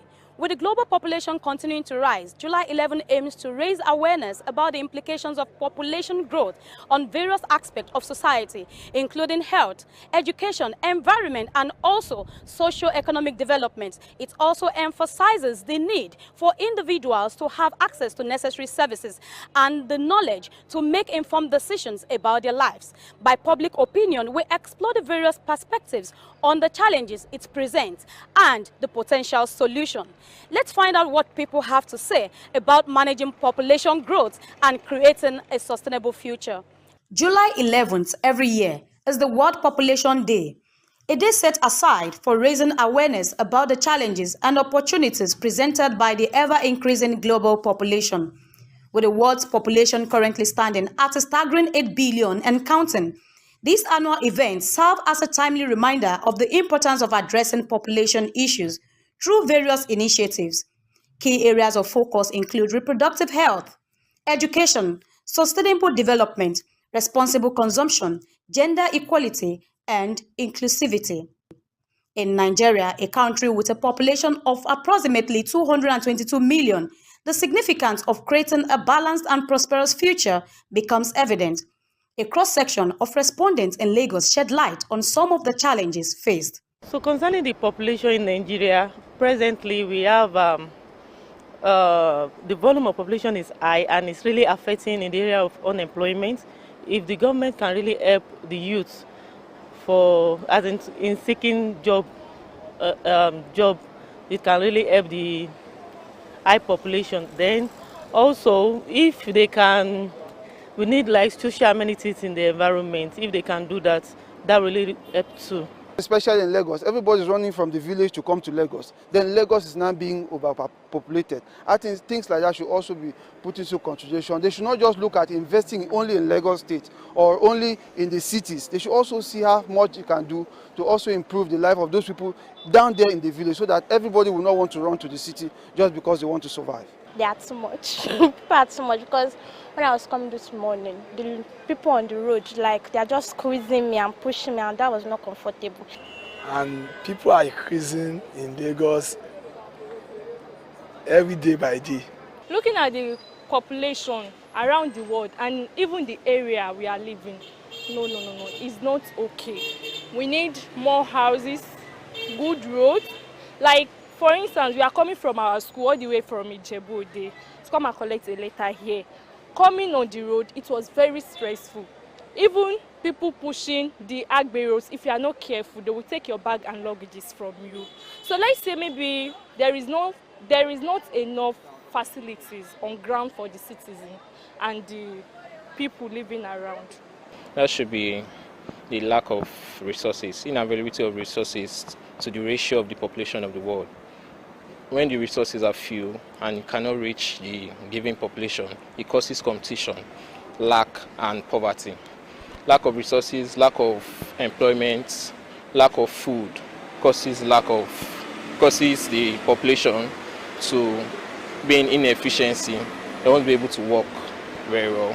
Many emphasize the need for the government to be proactive, generate employment opportunities, and implement effective policies to manage the rising population. There are often challenges because when the population increases and the ratio to the environment is small, it causes overcrowding. When there are too much people at a place, overcrowding, if there is a spread of a disease, it's going to spread at once. And when those people migrate to other places, they spread it to the world. It turns to a pandemic like coronavirus. In the area of childbirth, I will advise people if they can cut down the way the childbearing. If you are a family of 5 or somebody that is just starting new, you can just cut it to 2 because of the economic situation in Nigeria. They can help with maybe more bus, free road, and again, job. The government should please provide more job and more education for the economy. The number one way to curb our population is for government to implement it, to ensure that every policy is put in place is implemented. And the only way they can also go about it is street-to-street communication, going from house to house, telling them household, people living in the street, to let them know that you just need to reduce your childbirth, or you just need to reduce giving birth because it's affecting the population. While reproductive health emerges as a critical aspect highlighted on the World Population Day, proper family planning awareness is said to be an option which will enable individuals to make informed decisions about their fertility. This empowerment leads to healthier pregnancies, lower maternal and infant mortality rates, and the ability to plan for the future. The impact of migration on population dynamics has also become crucial in order to foster inclusive societies that embrace migrants and provide them with essential services, promoting social integration and compassion. Though technology is being prioritized, there are concerns on how Nigerians relate with it. The population of the world now is increasing, and the sectors that technology is dominating is also increasing. And this way, most people will not see employment, and that is going to create lack and poverty in the environment. Population and how do I put it? Technology, would have been a big benefit to the nation. Just for example, India, they're exporting people with ideas and all manners of stuff just to bring in something to their economy.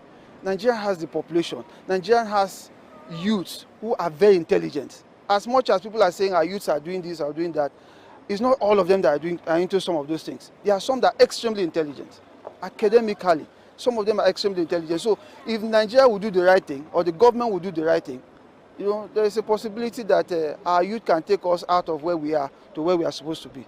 So I believe that migration leaves some places overcrowded because of the scarcity of work we have nowadays. That's one of the major reasons why people migrate. Migration leaves some places overcrowded and leaves some places, like we have some places that have low population, and then the rest of them, let's use Canada for instance. Canada had low population before, but now we have many people that are moving to Canada. So I believe that migration is making some places to be overcrowded and is making some places to not have enough people living there. And I do not believe that's balanced. To strive towards a sustainable future where every individual has the opportunity to thrive and contribute to the betterment of our world, conscious attention to addressing the present challenges is paramount. Hence, the observance of this day and its call to action. In Lagos, Grace Komolafe, Super.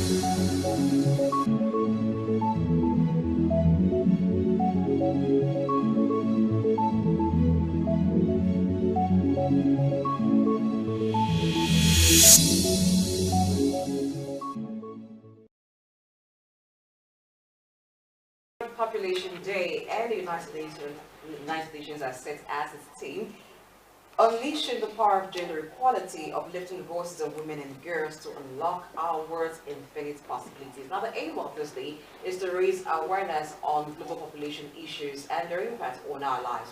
Currently, the world has a population of 8 billion people. Now, who are those who contributed to the 8 billion? Now, you need to know that for every 29 new babies born in the UK, there are 370 new babies born in Nigeria. That's appropriation of data. You didn't put it in context. So let me do it this way. Yes, that is, you just appropriated data. Now, in 1960, when we got independence, Nigeria had a population of 45 million or thereabouts. 2020, we are officially, even 2022, officially about 220 million. Go to the UK.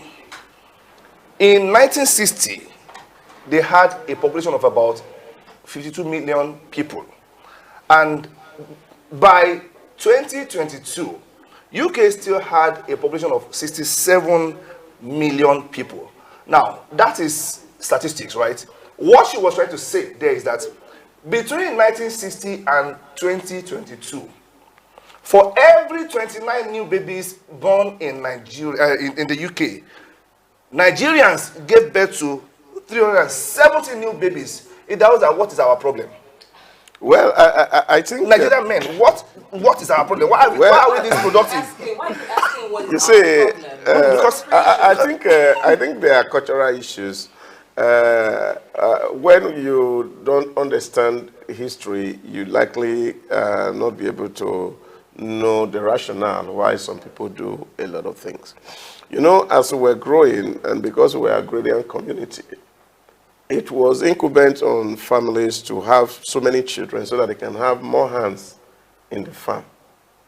That was what it is. So there's this philosophy that if you have many children, you're wealthy and your chances of prosperity will be higher. Now, this was when we were talking in the 1960s. So parents were struggling to get children so that they can have more hands in farm. And then, of course, they can become very wealthy. So the measure of your size of wealth at that time was the size of the number of children that you have, because they could cultivate your ground and then you can have produce, sell, and then make money. But I have a very funny story to tell. Okay. When I was starting to have my baby, and it also coincided that I was doing a master's program in the University of Lagos. And one of my professors then, Professor Tomori, was speaking to this issue of population in class. And he made a very fundamental statement that touched my heart. He said he had 4 children, that the last child was given birth to in 1974. Because we were trying to look at President Babangida's decision that Nigeria should have an average of 4 children per family. And he said that policy was not sustainable because in 1974, the GDP and the economy resource of Nigeria could not support a family of 4 children.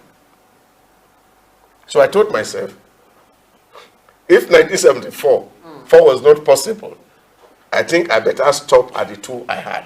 And I had this issue with my mother-in-law and my own mother, because I had to explain to them that I had to stop at 2. And my mother never accepted it from me. And I had to tell her, and I said, Mom, this is the issue. You know, my father had 8 children. And actually he has 8 parcels of land where he could farm. Now, 4 of us were boys. If we shared that land equally, I only have access to 2 portions of land. And that can only feed 2 children. And he said, but you can buy land. I said, no, everybody is also giving birth, so there's no land to buy anywhere. And that was how I was able to escape from my mother. Pressure of having more children. Even still yesterday, my mother-in-law still called me and said, this was wrong worship again for... Because he wanted more children. Because this is the philosophy and this is what's driving people. Because you are equating the number of children to the size of your wealth. On a very serious note, I want to support your mother-in-law because the baby of the house in your house now is in the polytechnic already. Wisdom needs a baby sister. Or baby should we just say about the number of population increasing? Should that be actually an issue or planning in line with the increasing population? You see, there's a danger in population increase. And there's also a danger in population planning. Okay. And this is where we need to strike a balance when you're looking at the issue of population. For example, as population grew, the theory of Thomas Malthus, 1789, the principle of population, still stands, even though people do not agree with some of his control measures, where he said, of course, you have to deliberately introduce famine or disease. And you remember that during the COVID, people actually said it was part of population control. Global population control. Yeah, because at the Davos World Economic Forum in 2017, it was already advocated that if this world had to survive, that about 30% of the population had to give way. So people felt that the COVID came, you know, based on Malthus' theory of looking for natural way of reducing population. But you see, what Malthus was actually advocating is the fact that if population is growing at geometric proportion and your GDP is moving at arithmetic progression, you will find that you will not have enough food. So you have scarcity of resource. Now, you also have food scarcity. Yes. You will have urbanization problem and pressure on your infrastructure. You just read the data. Now, you also need to compare the urban migration in Nigeria. In 1960, 65% of our people were living in rural area. As against today, 65% living in urban centers. So you see this reverse. What has happened is it put pressure on the infrastructure in the urban cities. And then, of course, problem of poverty is left in the rural area. Now, another issue is the fact that, of course, you will know if you have controlled your population like China had done. Now they are facing serious problem. One, they have to pay for so much pension because they have an aging population. There are no young people in China. And it's a threat, you see, because China is the only country today that their population is regressing. Rather than growing, it's going down. And that's why India has become the world's largest population, because China is not growing anymore because of the one-bet control they put in place. So, but while we're doing all these things, you see, you have a lot of countries in Europe, Italy, Canada, where you have aging population. And so they are looking for migration in third world to have young people to come help them sustain their environment. So we must look for a deliberate way to balance control and growth of population. But I think one way that we can actually do, just to speak to that issue, is the way we use land, really, land resource. All right. You see, because in the factor of production, land is critical. If we're not able to expand the size of our land, I think we should be able to maximize the size of our land. And I think that government from this point should be thinking on how we use land. Rather than allow people to be having access to a land to just build one bungalow, we should be building houses in clusters. And then, of course, we have to be developing vertically, not horizontally. Looking at the demography, you mentioned China having a regressive population, but ours is growing, and it's projected that it will even double what we have by 2050. Yes, But we have a higher percentage of our population are young people. Shouldn't that be strength for Nigeria? Well, it should have been strength if you have enough resources to actually accommodate the young people so that they can have a place they are expending their energy as young people. But now you cannot engage them meaningfully. So what you find is you see a spiraling social crisis in your environment. So something that would have been on an advantage if, of course, resource was in abundance, that people would have been producing, is now a minus for us. And that's why you are seeing the spat of terrorism, banditry, kidnapping, and all manners of social vice in our environment, because you have an active population who has a lot of energy to expend, but they don't have productive place to channel this energy. Okay. Let me take you back to the issue of culture that we spoke about earlier. When you said back then in the 60s, it was about fathers trying to have as many children as possible so that they could work on their farms. That particular argument will be valid in the 60s. But I tell you, even today, I know of a family that lives in the church, practically. They just had their fourth child now, and they're looking for help from people. That's one. Then I was even engaging a young man. This is a man of 29 years, about 3 days ago, and I asked him, he was asking me, how many kids do you have? I mentioned my kids. He said, I want to have 4. I'm like, what? In 2023, a 20-something-year-old man wants to have 4 children? Because you don't know the implication. Are we not meant to be better informed now? I mean, we have education now, and it's a global village. You can connect to all these statistics everywhere. You see, the problem is here in our school system. Okay. You see, there are some basic things that Ministry of Education at secondary level should enforce that children must learn all through school. Number 1, economics. Okay. Economics as a subject should not end with SS1. It should get up to SS3, that students should be examined on economics and history.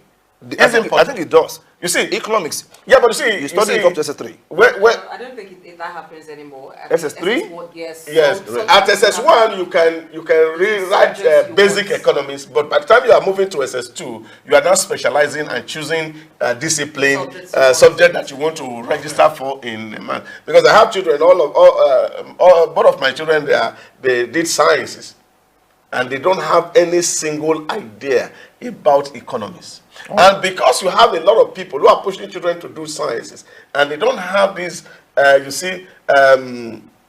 literacy in financial economic matters, it's difficult for them to really understand the consequences and implication of these issues that we're talking about. So we must deliberately teach people economics so that they understand the common principle of this graph, how it works. And then, of course, understand history and see how history is progressing and how human history has evolved and what are the challenges and implications of some of the decisions that we take. You see, because you look at it, a man is saying, oh, I have resources, you produce so many children, you just to sleep with your wife and have children.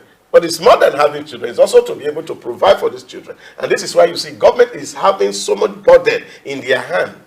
Because you have so many people, you're talking about people out of school, you're talking about people without employment, and government is... Let me add to that quickly. I think besides economics, we also have an enabling system for people having children without planning how they will be catered for. Religion. Our religious beliefs enables such. Be fruitful and multiply, occupy the earth. Our religious beliefs enable such. And even our society, we're a people, talking about Nigerians and Africans particularly, we are people who care for others. So a lot of people have grown with the dependency syndrome, having to depend on people. And that's because we carry people not just from your nuclear family, your extended family, you care for them. People on a monthly basis, when they get their earnings, send money to extended family members. Exactly. So this is a culture that has enabled the irresponsibility of people giving birth to children without planning. Because some of these people, it's not as if they're not aware of the economic implication of having too many children. They are. but they're not responsible enough to plan because they feel there is one brother somewhere, there is one sister somewhere, there is a church somewhere, there is a mosque somewhere, there is an organization somewhere that they can cry to, and society becomes sympathetic. I wouldn't apologize. You see, I wouldn't really blame the culture of dependency on population growth, or I wouldn't blame the growth on that particular culture. There is really no harm in helping. We're Africans. Yes, but we're Africans. I think the problem is this. Nobody becomes a doctor without going to medical school. Nobody becomes a lawyer without attending law school. Where is the school you attended before you became a parent? No. It's appalling. No, there's school. Oh, hold on. Sorry. I have asked questions at seminars. Yeah. Parents with 5 children, 3 children. How many of you have attended one seminar on parenting? None. How many of you have read books, at least one book on parenting? None. It's so easy. All you just have to do is be smart enough to talk to a girl who is... I'm serious. It's always not like that. You see, there are basic agents of socialization that carry, the culture from one generation to another.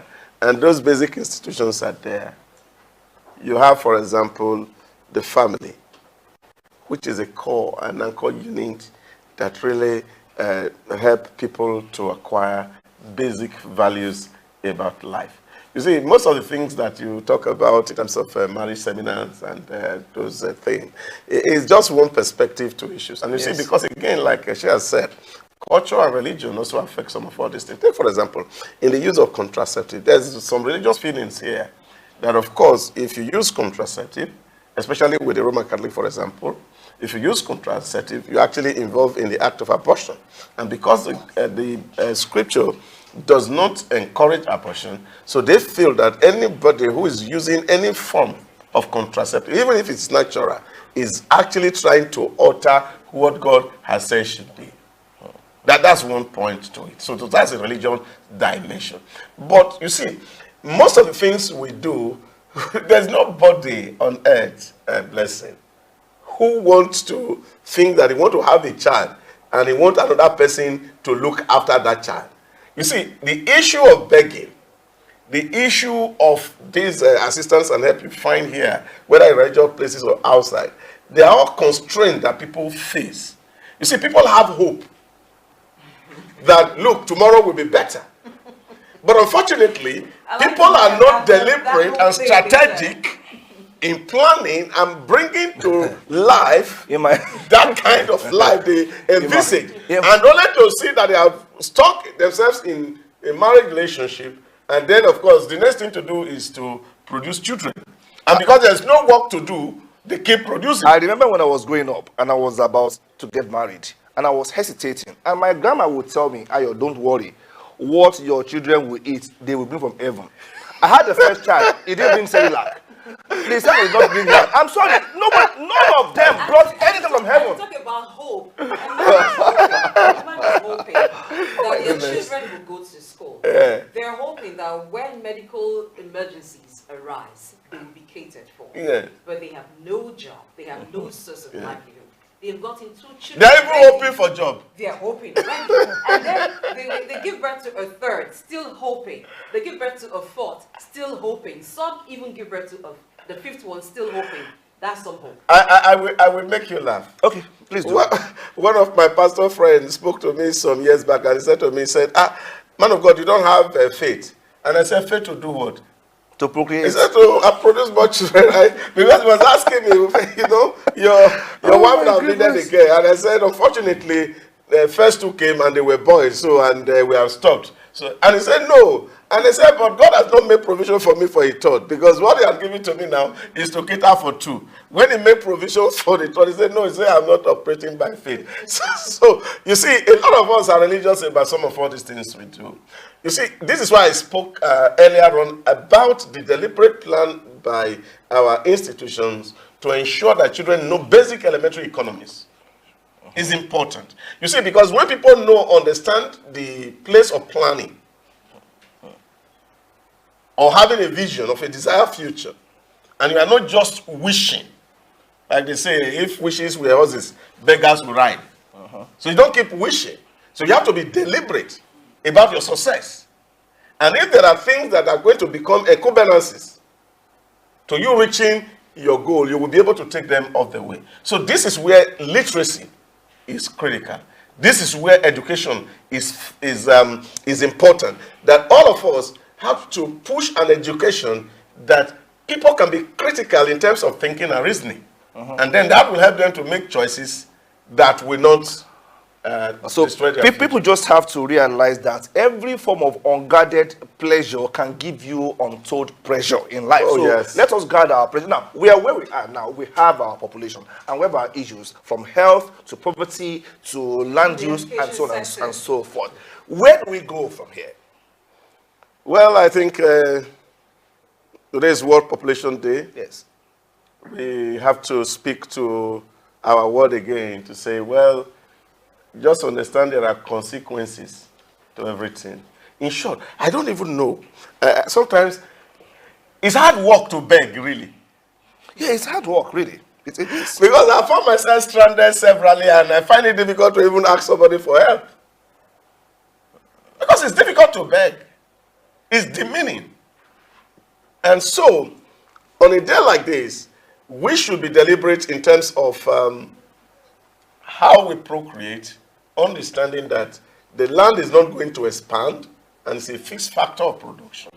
And if land is not going to expand and we are increasing population on top of that land, then of course poverty is sure to come, health crisis is going to follow, and then of course all of us will be collectively in danger because of social vices and the rest of things that come with it. So we should plan our life individually, not government even forcing us. We should be responsible enough to plan our life and determine how we're going to live well in the face of the earth. Now, turning this population to strength for us, how do we do that?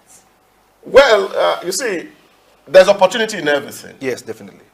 And this is where we also feel that people also must be made to see what are the opportunities around them that they can actually leverage in terms of building capacity, whether it's in vocational area, to learn a skill. And not just learn skill, but learn and do it well. Because the real problem we have in our environment is the fact that we have a lot of people who are doing work and they can't do it well. We don't have patience to have good finishing, whether you're a carpenter, whether you're a mechanic. And so you can actually not export your skills. I read a portion of the scripture, and I think that was Ecclesiastes chapter 11, where the wisest king that ever lived, Solomon, said, ship your grain abroad. And after a little while, you will receive a return. The only way to prosper is by export, not import. So we must deliberately improve our capacity so that whatever thing we are producing here can have access into the international and global market, and then we can receive return afterward that can ameliorate the things that we... Talking about diaspora remittances here from export, right? Because essentially prosperity, right from the days of the Bible, has been tied to the diaspora.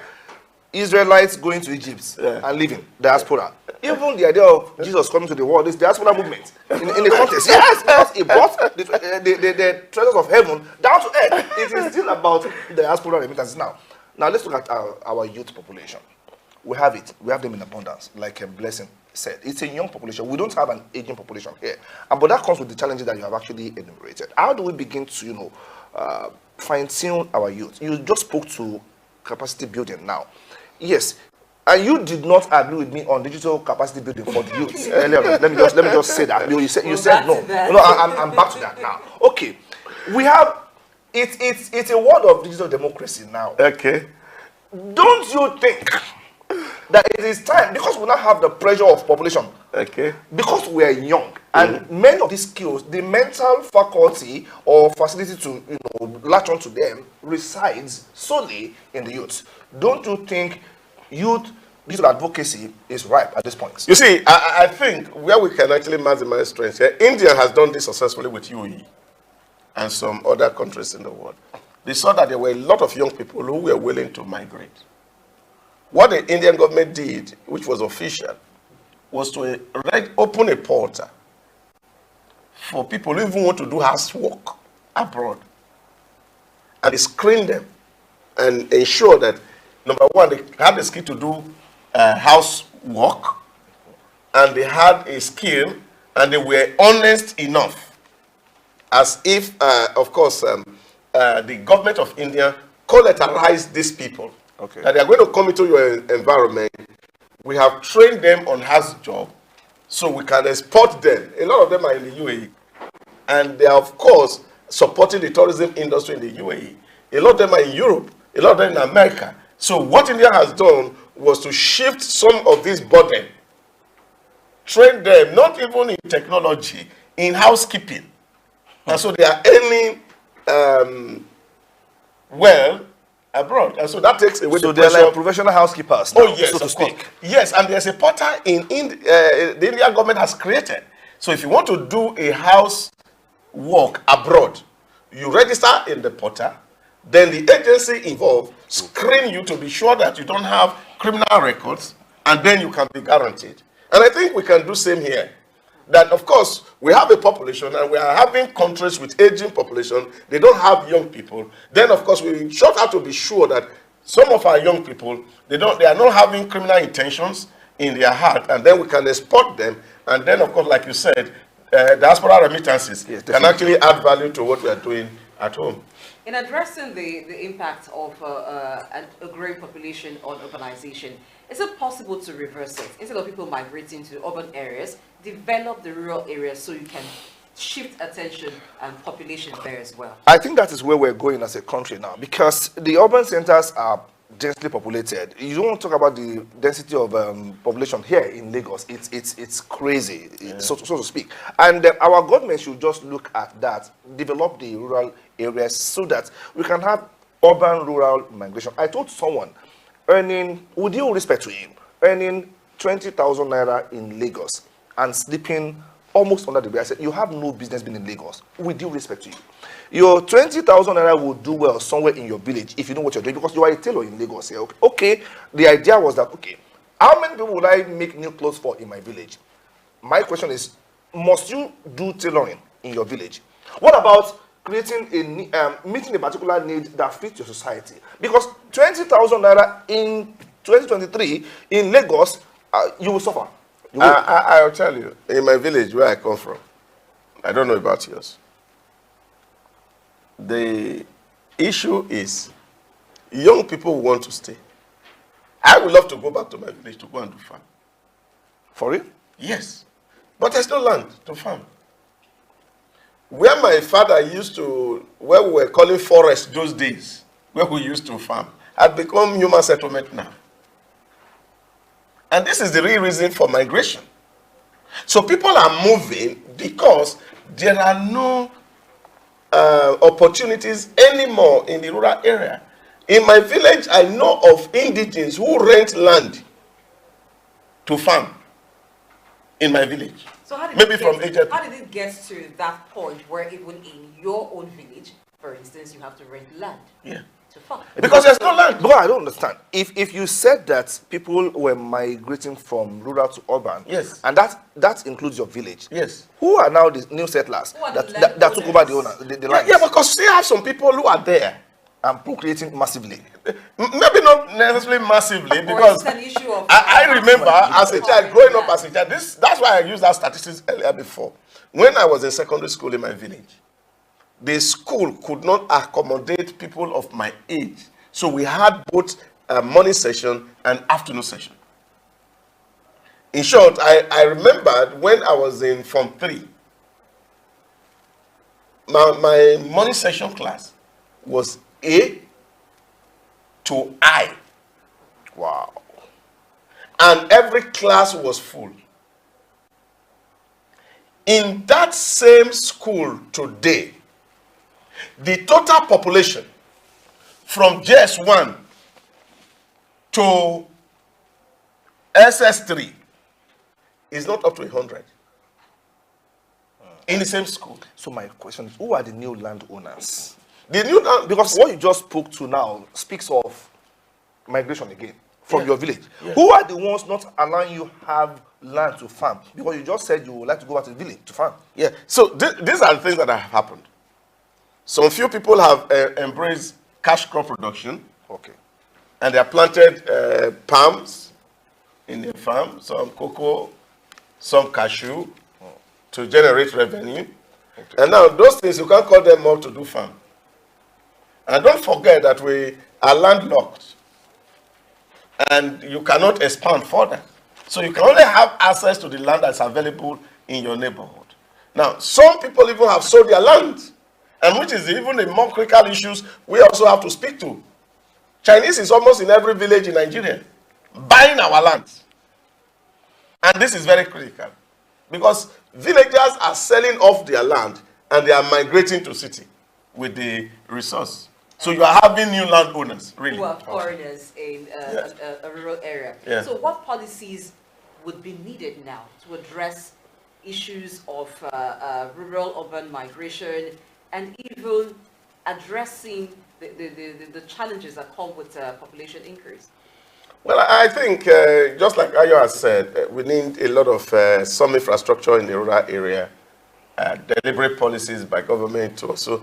You see, one of the issues I also find us very odd is the way we think as a people. The last time I traveled home, I was talking to my brother who was a principal in a secondary school, and I said, oh, you have a secondary school and you don't even have up to 20 people in your school, the whole school put together. Why can't they pull the whole school in the local government together and make it one school so we can maximize the resource? I said, look, if they do it, they won't vote for that government because they are taking an infrastructure from them. But people are not in the school, teachers are not in the school. And they may have an expanse of land. So this is the real issue. So there are a whole lot of things we can do to collapse structures and institutions so that we can begin to take advantage of the little we have. Then we can free up some land space for other development. Other things to do is also to think, how do we also invest in the agricultural value chain in the rural area?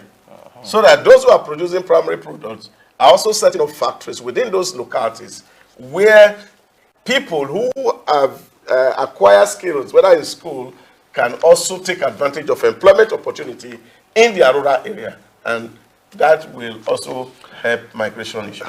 I think we've done enough justice to this issue of population. It's World Population Day, and we have discussed extensively the need for us to ensure that we don't overburden ourselves again. See, for me, I think we should look at growing the economy in smart ways.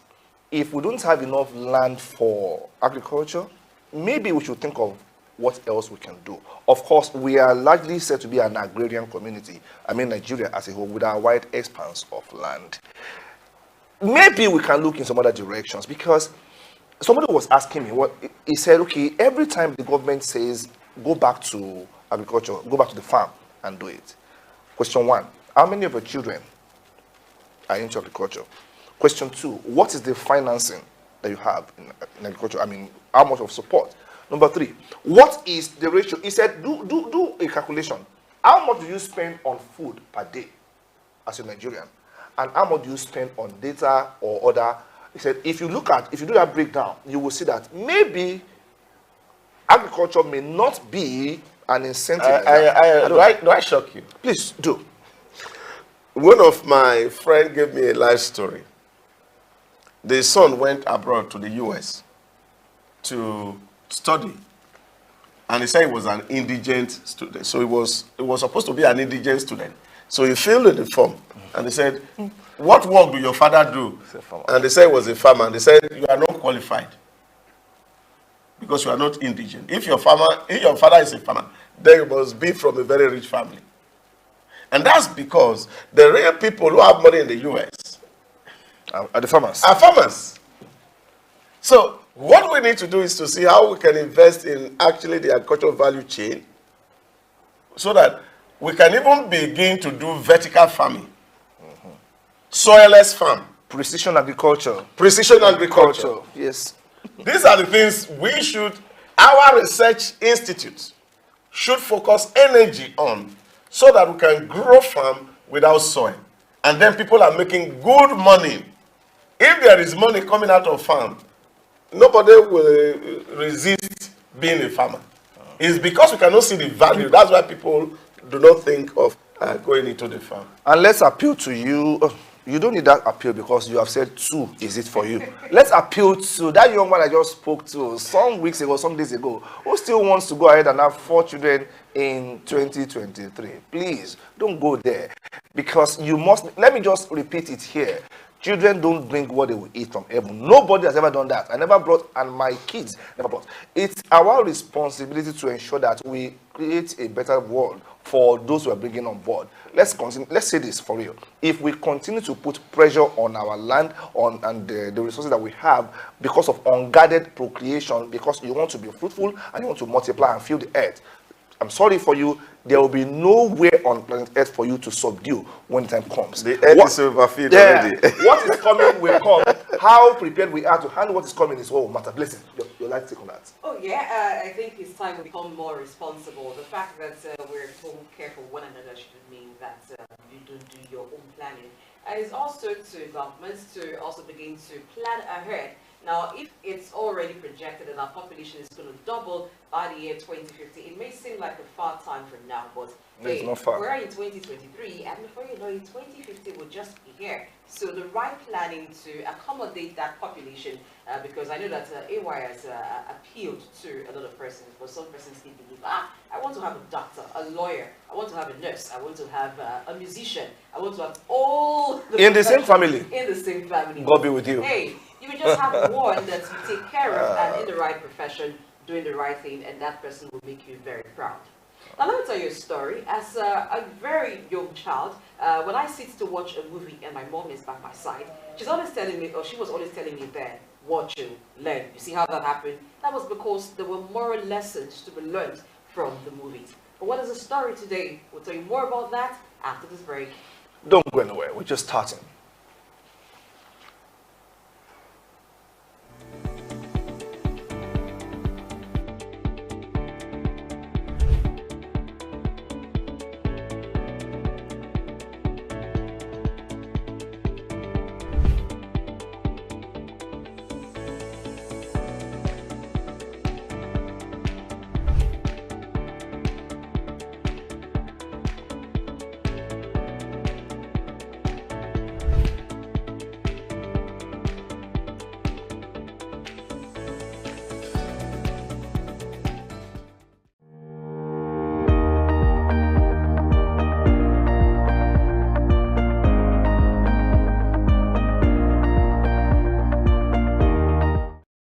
Buying the name of the company is not the issue. Buying the person that has the ideas is more important. And if you lose that person, then you really have an empty can. In an earlier share, I talked about the concept of entrepreneurship, where the entrepreneur is an entrepreneur that doesn't want to take the risk of going to set up a business by himself for the high risk of failure, but still wants to actualize his purpose and passion and his dream within a corporate setting. And if he can find a culture that supports that and the environment where he can thrive, then you have a successful entrepreneur, and there is an entrepreneurial environment for business.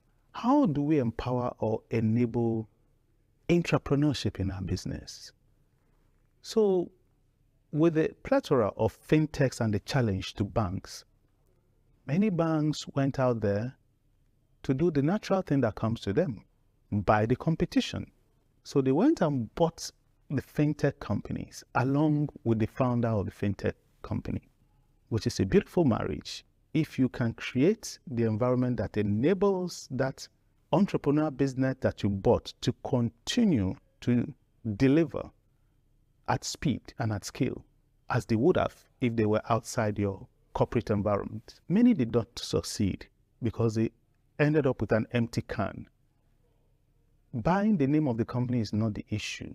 Buying the person that has the ideas is more important. And I think that what we need to do as corporate businesses is to think about how to create an environment for the entrepreneur business that we buy and the entrepreneur founder that we have brought in the space to be creative, to innovate, to experiment, to learn, to unlearn, to make mistakes and learn from the mistakes without constricting him with this full rigor of the tight control environment that the business has.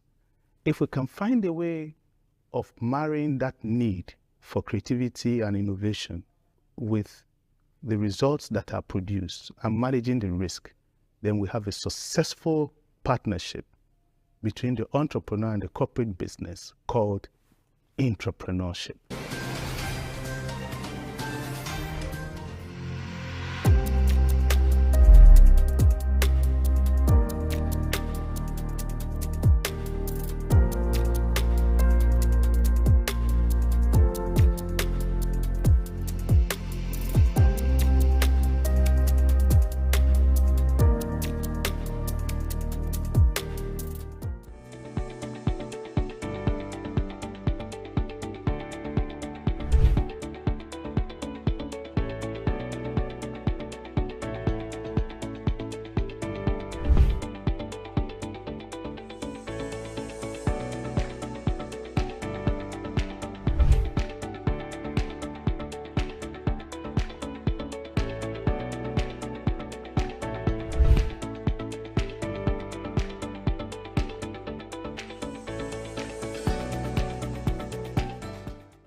Yes, I was sharing with you my experience as a child watching Nigerian movies, and my mom used to tell me about the values, and then she'll point to it, particularly for a story that began with someone, maybe involved in social vices or a very bad behavior, and then ended badly for the person. So she'll point to that and say, learn from that. But these days, when you watch movies, I really don't see that lesson or the moral lesson in some of them. It seems like it's just entertaining, and at some point you're done watching and you're asking yourself, okay, is that it? I think our writers and our film producers have lost a particular sense of responsibility, because when you hold the pen, if the pen is actually mightier than the sword, like they say, then you owe us a duty to put the society on the right moral path. Every story of the tortoise and every other animal that I was told in the past. Yes, at the beginning, the tortoise will appear to be smart and very mischievous, but in the end of it all, justice will take its due course. But what do you have now? We all have the story of the Gangs of Lagos, for instance, and it has generated a lot of controversies. Yes. It's a cultural misrepresentation, according to a lot of people. Now, for me, the issue is this. There is a holy grail of story writing.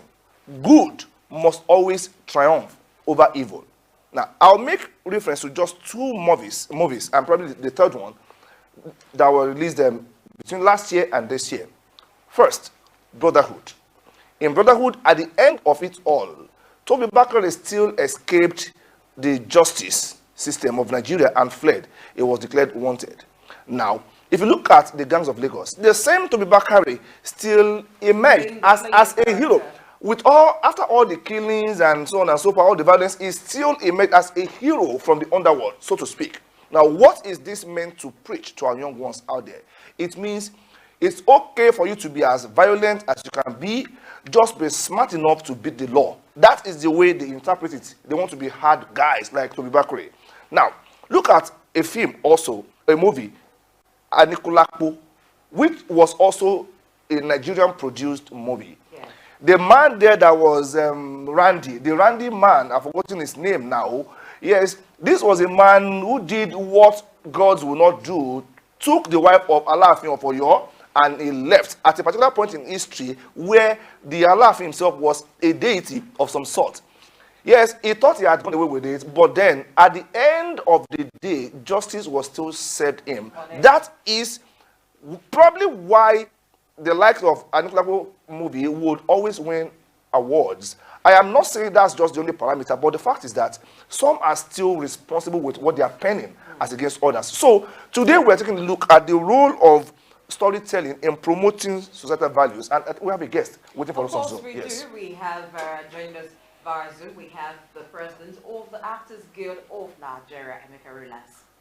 And he was speaking to this. Now, talking about the movie Anikulapo before we join the president of the Actors Guild of Nigeria, you find that it was very entertaining. Very, it has very. a lot of a cultural aspect of it that makes you appreciate culture. And it was so indigenous in language, in the storylines, in even the scenes that you find. And so from the beginning, it seemed like the main character, I can't remember the name of the main character, but the man who took the wife. Saru. Yes. Saru is the main character. Like Saru was getting away with all the wrongs that he was doing. But at the end. But at the end of the day, we saw how his arrogance and his indiscipline led to his downfall. And so that, for me, is a complete movie. What would you call that? And why don't we find more of such movies? Starting, you can see the entertaining part of how people do so many things, engage in wrong vices, but at the end of the day, it is completed with justice being served to discourage such ills from being perpetrated or people from toiling that line. Because, of course, what you watch shapes who you are. Of course. To a great extent. I think our movie producers are copying the wrong thing from Hollywood. There's a research work that says that when you sustain the copying posture, you don't copy the ingenuity of the original, you copy the eccentricity. Yes, I appreciate a lot of theatres, the creativity there, gymnastics, and so on and so forth. But Hollywood will not tell a story and not end it with justice. You will see Hollywood writers cast Russians and some other people in bad light. Okay, so I learned our guest is actually ready. Emeka Rollas is the president of Actors Guild of Nigeria.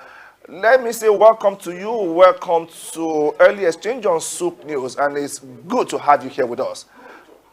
If you can hear me, just say good morning. Let's hear you. Good morning. Good morning. Okay, it's good to know that you can hear us. Welcome to Early Exchange on Soup News. Now we're looking at the movie industry of Nigeria. I must give it to Nollywood. They've done so well. Yes. It's an industry that has grown so much. But looking at the way we tell our stories these days, I mentioned earlier that stories used to have moral lessons in them, and they were a source that parents could point their children to and to learn from this, like my mother did to me while I was a child.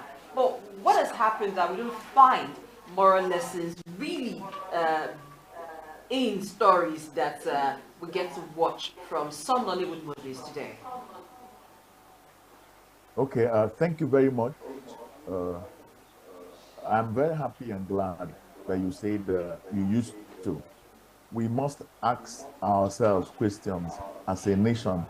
At what point did we miss it? We are in a nation where different narratives are being portrayed by our leaders. Just like you mentioned, when all of us were in school, we had role models that we were looking up to. And little did we know that those role models didn't live up to expectation. And every film producer who is producing a project is asking himself, where do I make my money from? Because a producer might have borrowed the money